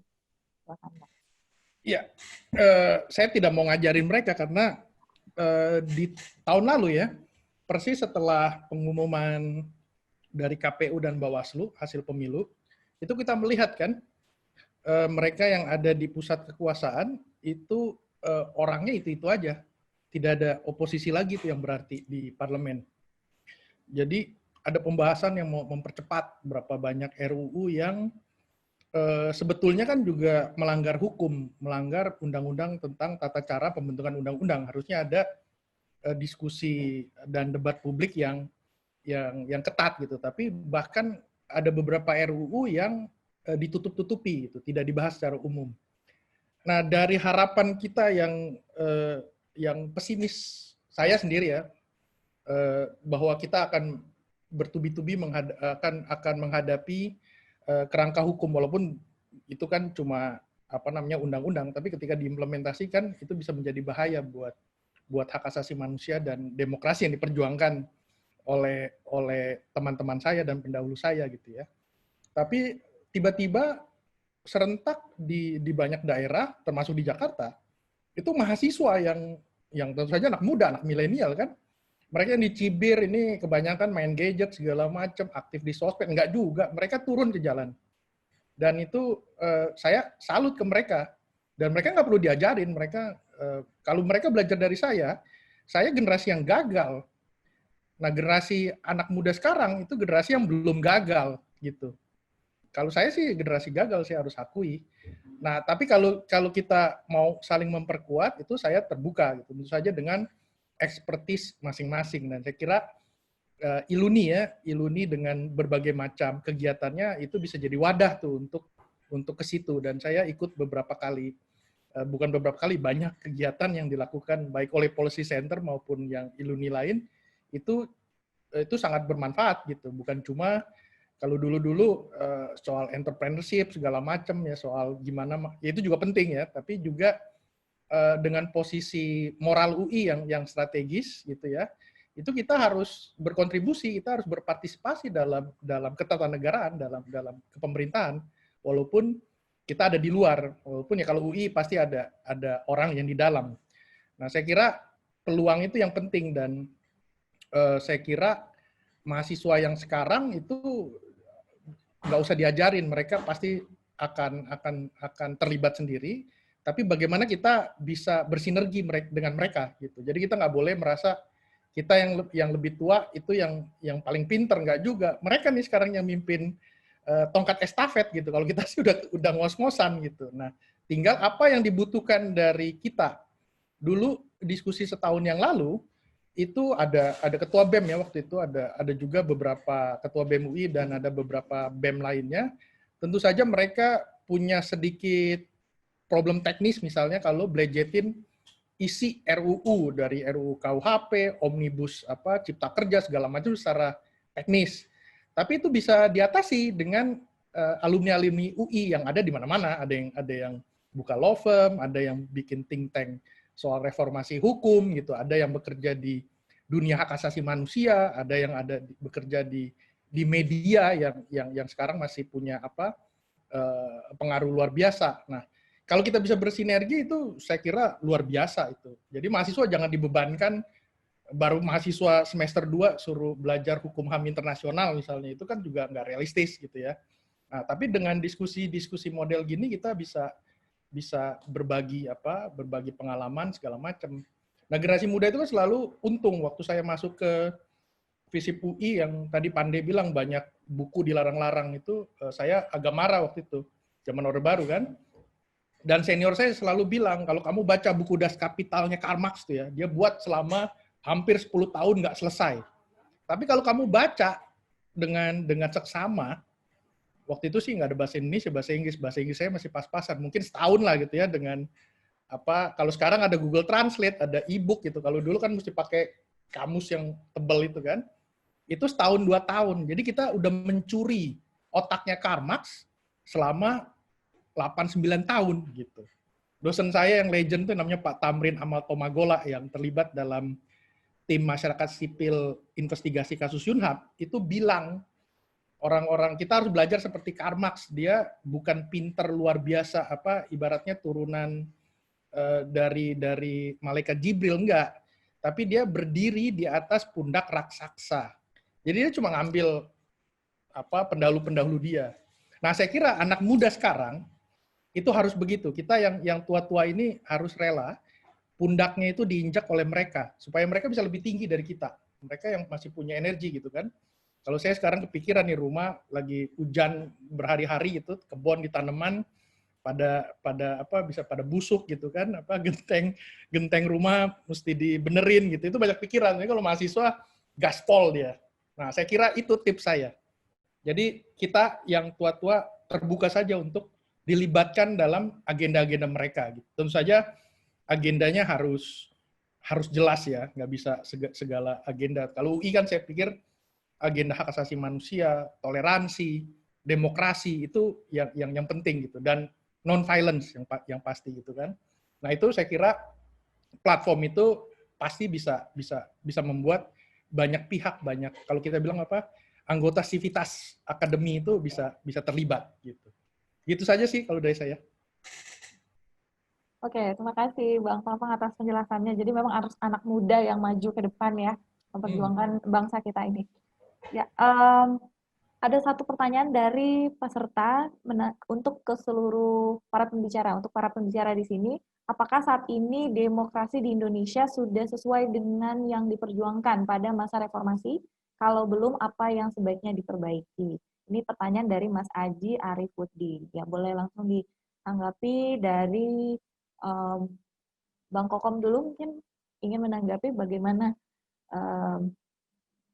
situasi demokrasi yang terjadi di Indonesia ini. Apakah sudah sesuai dengan apa yang diperjuangkan pada masa reformasi atau belum? Dan jika belum, apa yang perlu diperbaiki? Gitu, Bang. Silakan ditanggapin. Ya, sip. Mbak Kiki, saya lempar ke Bu Pandey sama Pak Papang aja ya. Oke, boleh. Iya. Mbak Pandey mungkin bisa menanggapi terlebih dahulu, menanggapi pertanyaan dari Mas Adi. Apa tadi pertanyaannya? Apakah sekarang sudah demokratis gitu ya? Iya, jika belum, apa yang perlu diperbaiki? Gitu. Oke. Pertama perlu kita ingat demokrasi itu kan bukan sesuatu yang berakhir dengan titik ya. Tapi demokrasi itu kan suatu proses, ya kan? Dan demokrasi itu kan mencakup seluruh aspek kehidupan kita ya kan. gitu. Seluruh kehidupan ekonomi, politik, sosial, budaya, ya kan, pertahanan keamanan itu semuanya demokrasi, itu aspek-aspek dari demokrasi yang seharusnya itu mencerminkan dari kepentingan seluruh rakyat, kan seperti itu ya. Bahwa di mana partisipasi rakyat partisipasi rakyat di sini menjadi sentralnya gitu. Apakah rakyat memiliki partisipasi tidak dalam proses-proses pembangunan, dalam proses-proses politik dan bidang-bidang lain dalam kehidupan masyarakat.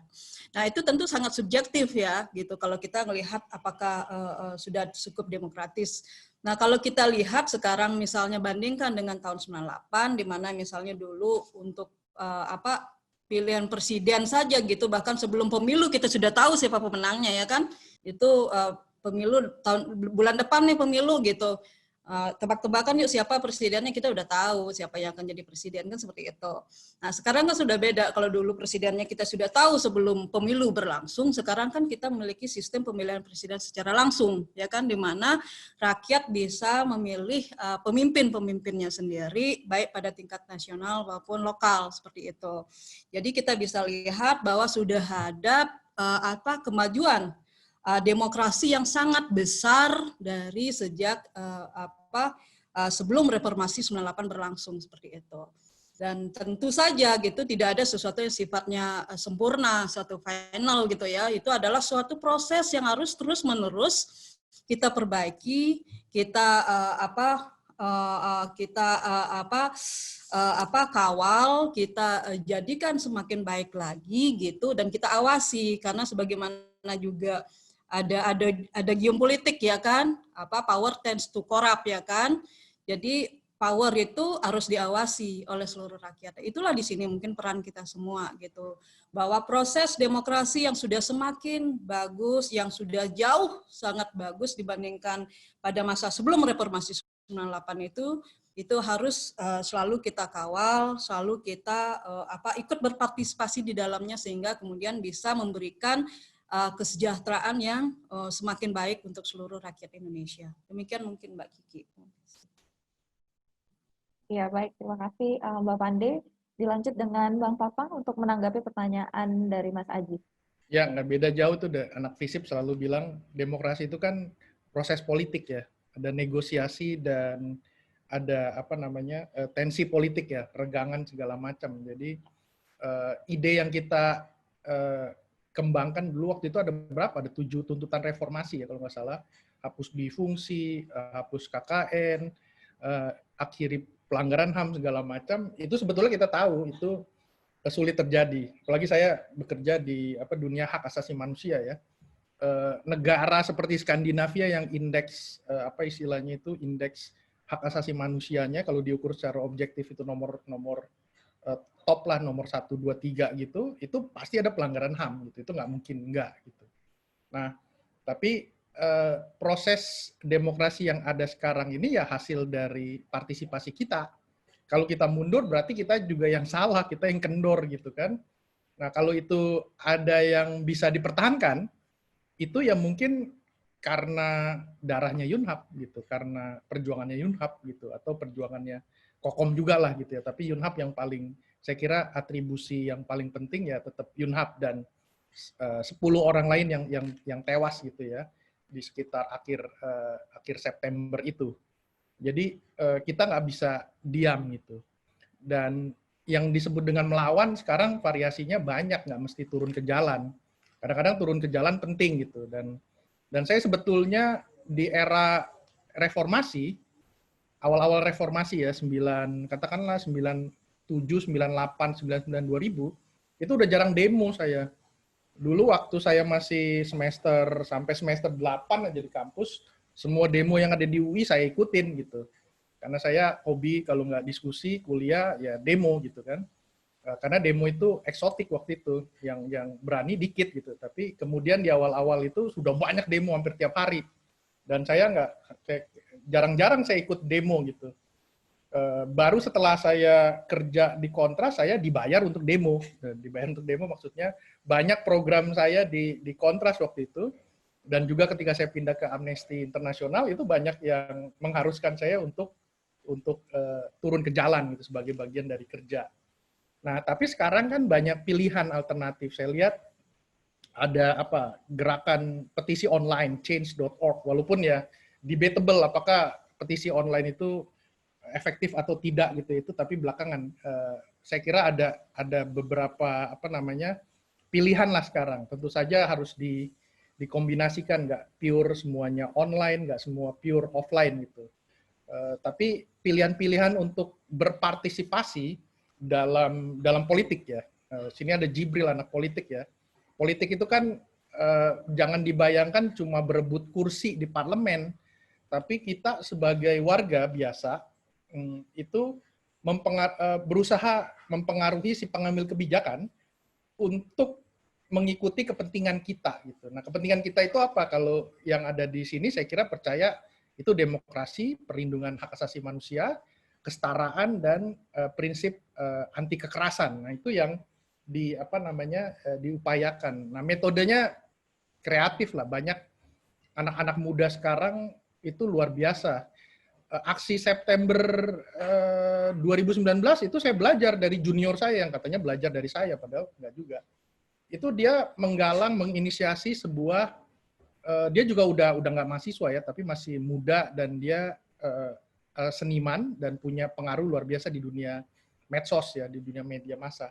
Jadi dia menggalang petisi, bukan petisi, tapi crowdfunding untuk mensupport anak-anak yang demo di September itu. Jadi dengan menggunakan, ada ternyata platform kitabisa.com atau apa, itu dia menggalang dana, dan dalam hitungan sehari, 2 hari, 3 hari bisa ratusan juta. Dan yang menarik adalah, kata dia, orang yang menyumbang itu rata-rata itu cuma menyumbang 10-20 ribu. Jadi jumlahnya yang banyak, bukan sumbangannya. Sumbangan per orangnya 10-20 ribu kan nggak besar. Tapi kalau itu disumbang oleh puluhan ribu orang, luar biasa. Nah, orang yang menyumbang uang tadi itu juga berkontribusi sebetulnya buat gerakan mahasiswa. Jadi kalau saya sih mengajak yang ada di sini untuk selalu optimis gitu. Jangan pesimis gitu.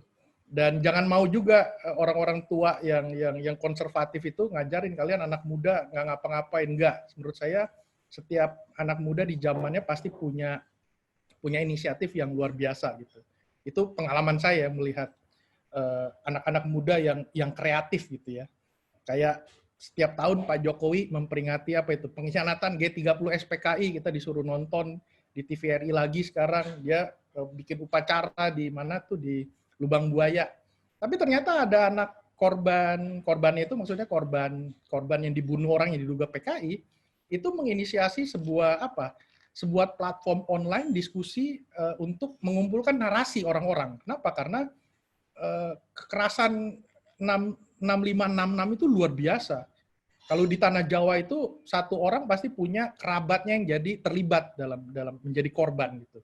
Nah, itu kemudian dikumpulkan, dan banyak testimoni itu menarik. Dia nemukan surat dari almarhum bapak atau ibunya yang bapak ibunya selama hidup nggak mau cerita soal trauma 65, tapi setelah meninggal dia titip surat. Nah, itu kan luar biasa itu. Jadi inisiatif ini juga yang buat ternyata anak muda gitu. Jadi saya sih selalu mendukunglah gerakan-gerakan anak muda gitu. Kita nggak perlu memberikan mereka arahan karena mereka bisa menemukan caranya. Tinggal bagaimana kita berkontribusi gitu. Kalau yang tua-tua ini kan udah susah, diajak ngumpul aja kadang-kadang tarsok-tarsok gitu kan. Tapi kalau yang muda kayaknya mereka sangat fokus gitu. Walaupun mungkin kalau yang muda ya, itu ada motif-motif sampingan kan, pelarak-pelirik pasangan gitu kan. Cari siapa tahu ketemu jodoh segala macem gitu, kayak saya zaman dulu juga gitu. Itu aja. Iya. Terima kasih Bang Papa. Bang Kokom ingin menanggapi sedikit terkait dengan apakah sebenarnya sudah ada perubahan, apakah perubahan ini sudah cukup atau belum dan perlu improvement lagi seperti itu? Ingin memberikan tanggapan? Ya, saya sih nggak beda jauh dari pendapat Bu Pande sama Mas Papa. Kalaupun hari ini lebih baik, tapi belum tentu lebih baik buat selamanya. Dan di situ saya pikir teman-teman mahasiswa masih dibutuhkan dalam kegiatan-kegiatan aksi, demonstrasi, melakukan pendapat dan lain-lain. Itu mungkin ini. Ya, oke. Terima kasih Bang Kokom. Selanjutnya kita masuk ke pertanyaan dari Mas Dasep Mukhlis. Beliau menanyakan, jika dibandingkan dengan kasus HAM yang menimpa mahasiswa di kampus lain seperti Trisakti misalnya, apa saja yang telah dilakukan oleh Universitas Indonesia termasuk ILUNI sendiri dalam memberikan penghargaan terhadap perjuangan Yunhap? Misalnya di luar dari pemberian nama jalan, plakat, dan pemilihan nama. Mbak Pande, bisa menanggapi terlebih dahulu terkait dengan pertanyaan dari Mas Dasep Mukhlis, apa saja penghargaan yang udah kita buat nih buat mengingat sosok pejuang atau aktivis di tahun 98, khususnya Yap Yunhap itu sendiri. Ini kan pertanyaannya apa saja yang sudah dilakukan UI ya. Sebenarnya mungkin lebih tepatnya pihak UI-nya yang menjawab ya, karena saya sendiri kan tidak ikut dalam tidak bekerja untuk rektorat atau semacam itu gitu ya. Apa saja yang sudah dilakukan UI selain membuat jalan semacam, yang saya tahu bahwa sekarang memang pihak rektorat sudah terbuka ya, sudah ada komunikasi seperti tadi sudah dijelaskan oleh Mas Kokom juga, bahwa pihak rektorat sudah mulai untuk bagaimana kita bisa lebih untuk membuat sesuatu lah gitu ya, untuk mendokumentasikan sejarah dari 98 ini, khususnya sejarah Semanggi sejarah tentang alumni UI, sejarah tentang Yunhap gitu ya, untuk kemudian bisa dijadikan sebagai suatu pengingat untuk penerus-penerus di UI gitu. Saya rasa ini diskusinya masih sedang berlangsung ya, apa yang bisa dilakukan, ada rencana-rencana. Mungkin Kokom yang punya komunikasi saat ini dengan rektorat bisa lebih menjelaskan sejauh mana sudah komitmen rektorat untuk ini, Mas Kokom. Iya, Mbak Pade. Saya nggak mau mendului dari pihak rektorat, tapi yang jelas pintu komunikasi itu sudah kita mulai, dan mudah-mudahan harapannya masih ada lah dari pihak kampus, baik itu pihak rektorat maupun pihak alumni atau teman-teman mahasiswa lain, untuk memberikan tempat buat mengingat Yunhap gitu. Meskipun sekarang udah 21 tahun lalu ya, tapi saya masih optimis lah, kita belum terlambat gitu istilahnya, masih ada optimisme di situ gitu. Apalagi dari pihak ILUNI sudah mau bantu dan membuka pintu gitu ya untuk mengadakan peringatan itu. Mungkin Mas Bambang bisa melengkapi, Mas Bambang.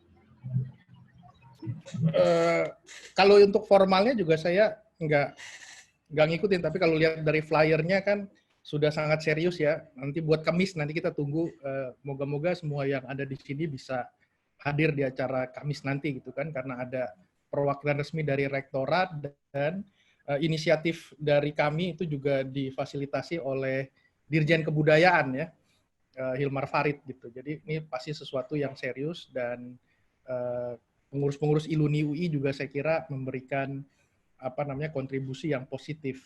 Tapi juga mungkin ini kenapa 21 tahun, terlepas dari ketegangan antara komunitas mahasiswa teman-teman Yunhap dengan pihak kampus selama 21 tahun, tapi mungkin ada periode di mana pasti kan pengurus UI juga, pengurus resmi maksud saya, itu juga berganti-ganti dan orang-orangnya mungkin makin berjarak dengan masalah di tahun 99.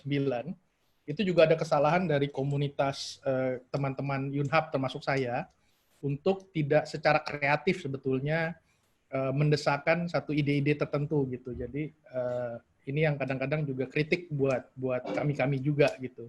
Padahal mungkin nggak perlu nunggu siapa namanya Hilmar Farid jadi pejabat tinggi negara, tapi sebetulnya kalau kita bisa lebih sering di kampus, bisa bekerja sama dengan BEM, dengan ILUNI, itu jauh-jauh hari sebelum ini kita bisa ajukan ide itu, karena juga ide ini tidak kontroversial lagi sekarang. Kalau dulu mungkin 21 tahun lalu UI masih tegang karena jarak dia dengan pemerintah juga masih dekat gitu kan. Tapi ini juga tren di kampus-kampus lain, Unair itu juga sudah melakukan hal yang sama gitu kan. Atmajaya, Trisakti gitu. Jadi mungkin UI itu apa sih ibaratnya, kalau nggak jadi trendsetter, tapi kalau udah ada tren dia juga safe gitu. Jadi kadang-kadang ada kesalahan kita.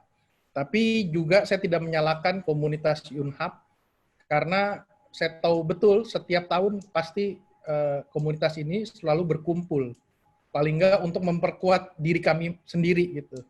Bikin acara walaupun kecil-kecilan, kadang-kadang diskusi publik di kantor Kontras atau di tempat lain gitu ya, itu selalu ada. Atau kita datang ke makam itu supaya untuk mengingatkan kepada kawan-kawan Yunhap, kita masih punya hutang buat Yunhap gitu, yang sudah mengorbankan masa depan dia luar biasa. Saya nggak bisa bayangkan Yunhap itu seperti apa sekarang kalau hidup. Dia kan IPK-nya 3, berapa ya, Kom ya? Mungkin 3 di atas, padahal 3 koma itu di zaman itu juga susah. Saya aja IPK saya cuma 2,8 gitu kan, nggak nyampe 3 gitu. Kalau sekarang mungkin standarnya beda gitu ya. Nah, ini pasti dilakukan gitu. Jadi kita coba ke depan lah untuk segera mewujudkan gitu. Tapi yang paling kalau mau jawaban ini mau dijawab, kita mesti tunggu Kamis gitu. Kamis jam berapa tuh ya? Kamis siang ya. Nah, disitulah kita dapat titik terang gitu. Kalau ditolak ya ditolak, kita lawan lagi gitu kan. Tunggu ganti pihak rektorat. Tapi kayaknya ada harapan besar di situ. Begitu. Oke, baik. Terima kasih Bang Popang. Ini ada pertanyaan terakhir dari peserta, khususnya ke Mbak Pande. Kak Pande, kalau tidak salah tahun kemarin ada diskusi dan penjualan buku terkait 98. Itu buku apa dan apakah masih bisa dibeli? Kalau bisa, beli di mana? Begitu, Mbak. Kita untuk 20 tahun reformasi, kita membuat dan menerbitkan buku, judulnya itu Menumbangkan Rezim 98 ya. Itu bukunya kita cetak secara masih terbatas sebenarnya. Pada saat itu adalah buku tentang kumpulan pengalaman-pengalaman dari teman-teman UI yang menjadi pelaku-pelaku sejarah lah, demikian bisa dibilang ya, pada tahun 98. Jadi itu adalah kumpulan dari pengalaman 98 dari teman-teman UI, dan mudah-mudahan nanti kita bisa cetak lagi karena pada waktu masih terbatas.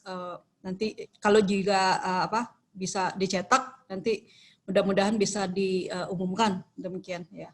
Terima kasih. Ya.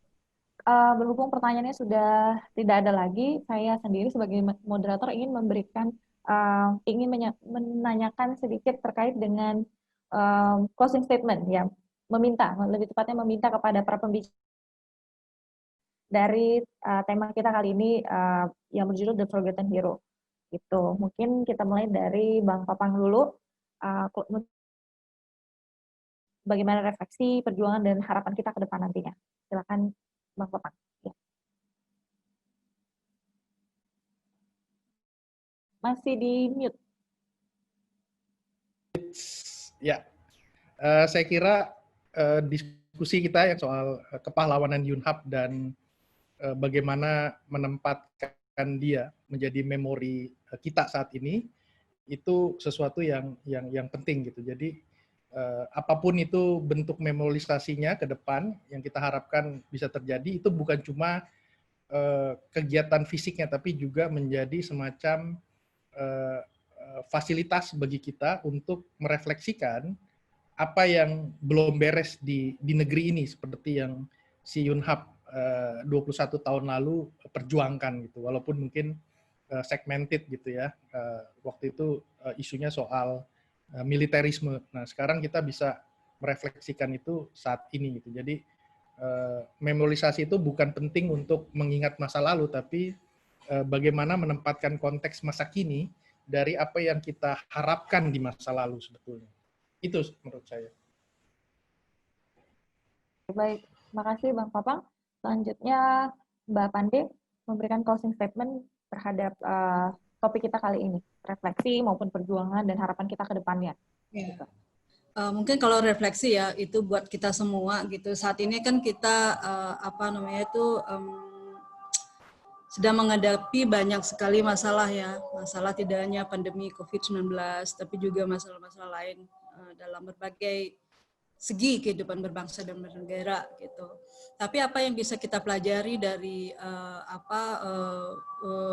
perjuangan teman-teman 98 khususnya tentang Yunhap ini adalah bahwa perjuangan untuk mewujudkan suatu kebaikan untuk bangsa kita ini, demokrasi untuk bangsa kita ini tidak hanya diperjuangkan oleh satu kelompok masyarakat atau satu kelompok komunitas, tapi oleh seluruh. Kalau kita lihat latar belakang Yunhap ya, kita tahu dari keluarga Tionghoa, terus kemudian Bang Kokom dari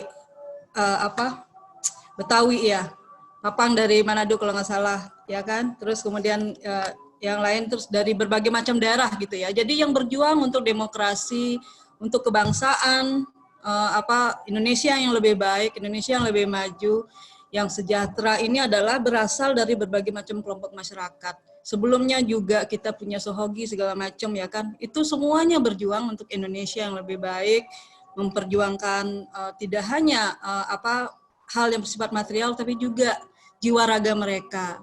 Jadi itu mudah-mudahan bisa menjadi suatu inspirasi untuk kita ke depan bahwa sebenarnya kehidupan berbangsa dan bernegara di Indonesia ini kita harus hargai keberagaman kita hargai perbedaan kita, dan kita berusaha untuk menjadi bangsa yang semakin besar, semakin bermartabat dengan cara-cara yang baik, dengan melalui saluran-saluran demokrasi yang baik, memperjuangkan apapun yang kita anggap sebagai kepentingan kita, dengan jangan sampai gitu memakan korban yang tidak perlu anak-anak bangsa sendiri. Cukuplah gitu ya apa yang sudah dialami oleh Yunhap dan yang teman-teman yang sudah menjadi martir ya kan dalam perjuangan yang sangat mahal untuk perbaikan demokrasi di negara kita ini. Cukup sedemikian, semoga bisa menjadi pembelajaran untuk perjalanan bangsa Indonesia ke depan. Demikian Mbak Kiki, terima kasih. Terima kasih Mbak Pande. Nah, kita minta ke Bang Kokom untuk memberikan closing statement-nya. Waktu dan tempat dipersilahkan, Bang. Terkait dengan refleksi perjuangan dan harapan kita ke depannya, begitu. Terima kasih Mbak Kiki. Saya ngutip ajaran guru SD saya aja. Bangsa yang besar itu bangsa yang menghargai pahlawan. Ternyata nggak usah jauh-jauh, pahlawannya itu ada dari kampus kita. Salah satunya itu yang pasti ada pahlawan-pahlawan lain. Yuni. Kenapa nggak kita mulai belajar merefleksikan gitu untuk bekal masa depan kayak Bapak Anda dan Mas Bapak. Pasti banyak konten histori pelajaran yang bisa kita ambil, bahkan mungkin lebih banyak daripada pelajaran sejarah yang kita dapatkan di sekolah, karena itu adalah sejarah hidup dan itu terdekat di lingkungan kita. Saya pikir belum terlambat meskipun udah 21 tahun lewat gitu, dan ini cukup luas kok untuk tempatnya itu sangat luas kok untuk memasang nama-nama pahlawan dari kampusnya. Ya Yunhap misalnya, Arif Rahman Hakim, atau mungkin ada Sohogi, atau mungkin nama-nama lain gitu. Banyak kok orang-orang hebat dari UI, dan saya pikir kita bisa belajar banyak kok dari situ. Gitu aja Mbak Gigi dari saya. Oke, baik, terima kasih Bang Kokom. Berikutnya saya mau tanya ke Bang Andre. Halo Bang. Halo Bang Andre, apakah ada di sini? Bang Andre Rahadian, ya. Silakan Bang untuk memberikan komentar sedikit ataupun closing statement dari diskusi kita hari ini, The Forgotten Hero, bicara tentang refleksi, perjuangan, dan harapan kita ke depannya seperti apa. Waktu dan tempat dipersilakan Bang Andre. Oke, makasih Mbak Kiki. Assalamualaikum warahmatullahi wabarakatuh. Salam sejahtera, selamat siang. Bang Papang, terima kasih sudah hadir, Mbak Pande, Bang Kokom, dan teman-teman semua yang ikut serta di forum diskusi Salemba hari ini. Menarik melihat teman-teman semua yang hadir dan juga mengikuti diskusinya, bahwa memang topik kita hari ini mengenai Yunhap yang hari ini kita sebut sebagai Forgotten Hero. Jadi memang Iluni UI kita secara konsep ruang temu ini sejak awal kita sudah mencoba mengakomodasi teman-teman yang sangat berperan di reformasi, mengingatkan peran UI, peran mahasiswa pada saat itu, dan juga alumni pada gerakan yang mengawali dan juga menghasilkan reformasi. Dan ini adalah tanggung jawab kita. Dan saya setuju bahwa apa yang disebut pengingat atau memorabilia atau monumen, itu konsepnya bukan hanya untuk mengingat sejarah, mengingat masa lalu, bukan hanya untuk memori kita, tapi juga untuk menjadi penyemangat bagi generasi saat ini. Jadi kita lihat bahwa rangkaian ini besok bukan hanya dihadiri oleh perwakilan UI dari Warek 4, tapi juga ada dari BEM, dan juga banyak mahasiswa-mahasiswa, elemen-elemen mahasiswa yang juga kita undang, dan mudah-mudahan bisa hadir juga besok. Dan saat ini mudah-mudahan rangkaian ini bisa mencapai tujuan kita semua, bahwa ada suatu pengingat mengenai heroism dari Yunhap, cita-cita beliau, cita-cita teman-teman semua yang bisa selalu direfleksikan dengan kondisi saat ini. Jadi ini bukan hanya generasi kita aja, generasi yang ngelihat IP3 udah senang gitu ya, tapi juga generasi mahasiswa-mahasiswa sekarang yang mempunyai tantangan yang berbeda, dan kita mengingatkan bahwa sebagai mahasiswa UI, kita semua punya privilege dan kita semua punya utang buat bangsa ini. Dan kegigihan Yunhap yang secara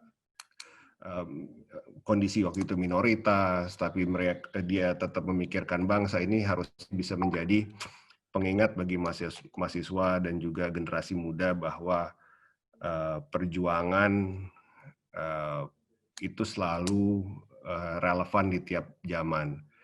Dan kalau sebelumnya kita punya heroes lain, punya nama-nama besar dari UI, sudah saatnya saya rasa kita juga mengingat kontribusi kita pada saat reformasi, sehingga jangan sampai hilang. Tadi Mbak Pande juga mengingatkan bahwa dokumentasi itu sangat penting, dan mudah-mudahan nanti setelah proses ini kita bisa membangun museum yang lengkap perjuangan kita dari saat UI berdiri sampai saat ini. Kita ada Bang Fei juga yang katanya dia sudah membantu UGM bikin museum, sekarang waktunya beliau bantu UI juga buat bikin museum. Mudah-mudahan ini semangat kolaboratif kita semua bisa disupport oleh semua teman-teman. Rektorat juga mensupport ide ini, dan kebetulan sejalan dengan ide dari rektorat juga. Jadi tahun lalu sebenarnya kita sudah rencana, 2 tahun lalu kita sudah membentuk tim untuk pembuatan museum. Ini bisa dikolaborasikan juga dengan memorabilia Yunhap dan juga Edu Park yang akan dibuat UI. Jadi mudah-mudahan sekali lagi kita bisa kembali mengingat semangat dan idealisme dari teman-teman yang berjuang di reformasi, apa yang belum terpenuhi, apa yang sudah menjadi dasar, itu bisa diapresiasi oleh teman-teman semua. dan juga generasi muda yang saat ini masih jadi mahasiswa UI. Terima kasih banyak, semoga support dari teman-teman semua untuk kegiatan rangkaian ini terus berjalan. Kami dari ILUNI UI senantiasa siap untuk berkolaborasi dan juga menampung ide-ide brilian seperti ini gitu ya, ide-ide semangat-semangat yang terus berjalan dari semua alumni UI, dari semua elemen untuk bisa jadi suatu kontribusi kepada alma mater kita dan juga bangsa. Terima kasih Mbak Kiki, silakan semua teman-teman. Assalamualaikum warahmatullahi wabarakatuh. Waalaikumsalam warahmatullahi wabarakatuh. Terima kasih penyampaian materi dari narasumber dan juga para peserta yang sudah hadir hari ini. Sangat menarik dan memberikan banyak pengalaman dan ilmu buat kita sendiri, termasuk saya yang tidak tahu tentang detail kejadian Semanggi 1 dan Semanggi 2. Kali ini saya menjadi paham betul seperti apa dan langsung bertatap muka ngobrol dengan Bang Kokom selaku sahabat dari Unhap itu sendiri. Terima kasih banyak. Saya moderator undur diri dan saya kembalikan ke host Devan, silakan ya. Ya, terima kasih Mbak Kiki, terima kasih juga atas seluruh pembicara yang hadir. Tadi juga sudah ada Bang Andrea, terima kasih telah menyempatkan hadir. Bang Papang, juga Bang Kokom, juga Mbak Pande, terima kasih atas kesediaannya pada hari ini. Nah, ini saya juga dapat insight ya, dan juga besok ini atau nanti dalam waktu dekat ini kita akan coba berkolaborasi. Nanti di sini juga ada ILUNI FAUI, berbagai elemen dari mahasiswa, akan ada Badan Eksekutif Mahasiswa FAUI juga, BEM UI juga turut hadir di sana, BEM FTUI juga turut hadir di sana dalam acara peringatan. Dan kali ini kita mencoba berkolaborasi dengan berbagai pihak ya. Untuk apa? Untuk memperingati perjuangan YAP Unhap, dan pada akhirnya akan dikonkretkan dalam bentuk memorialisasi yang harapannya dibentuk dalam sebuah museum. Baik, mungkin di sini saya akan coba memberikan sedikit terima kasih kepada para pembicara kita pada hari ini. Ya, yang pertama ada untuk Bang Faizan Gustano Razak atau Bang Kokom. Terima kasih atas kesediaan untuk menjadi narasumber pada hari ini, Bang, untuk sharing seputar ceritanya pada YAP Unhap dulu seperti apa. Terima kasih, Bang Kokom. Selanjutnya, kepada Mbak Pande tentunya terima kasih atas kesediaan untuk menjadi narasumber pada hari ini. Terima kasih, Mbak. Selanjutnya, kemudian kepada Bang Papang Hidayat, ini back to back ya sebagai pembicara kita pada forum diskusi Salemba. Terima kasih Bang Papang atas kesediaan menjadi narasumber pada hari ini. Insight-nya bagus-bagus sekali. Kemudian selanjutnya tentu kepada Mbak Kiki, Rizky Aryan, Selvi Utami yang telah bersedia untuk menjadi moderator kita pada hari ini. Terima kasih banyak Mbak Kiki. Ya, baik. Ini mungkin untuk besok ada sedikit pesan sponsor. Untuk hari Kamis nanti akan ada acara mengenai diskusi Omnibus Law di masa pandemi. Kemudian di hari Sabtu nanti akan ada acara penutupan Future Star Corps dengan personal development What's Next. Seperti itu. Ini semua dapat dilihat dalam sosial media dari ILUNI UI dan dilihat dari Instagram, Facebook, dan juga LinkedIn. Kemudian jangan lupa untuk cek website kami. Baik, mungkin untuk hari ini dapat kita cukupkan. Terima kasih banyak atas kehadirannya rekan-rekan semua. Terima kasih banyak atas kehadiran juga kepada seluruh narasumber. Mungkin kita sampai bertemu di kegiatan selanjutnya. Terima kasih. Wabillahi taufiq wal hidayah. Bang, terima kasih banyak. Assalamualaikum. Terima kasih. Terima kasih banyak. Terima kasih. Sampai ketemu. Terima kasih. Bang Jibril. Wah, apa kabar? Baik.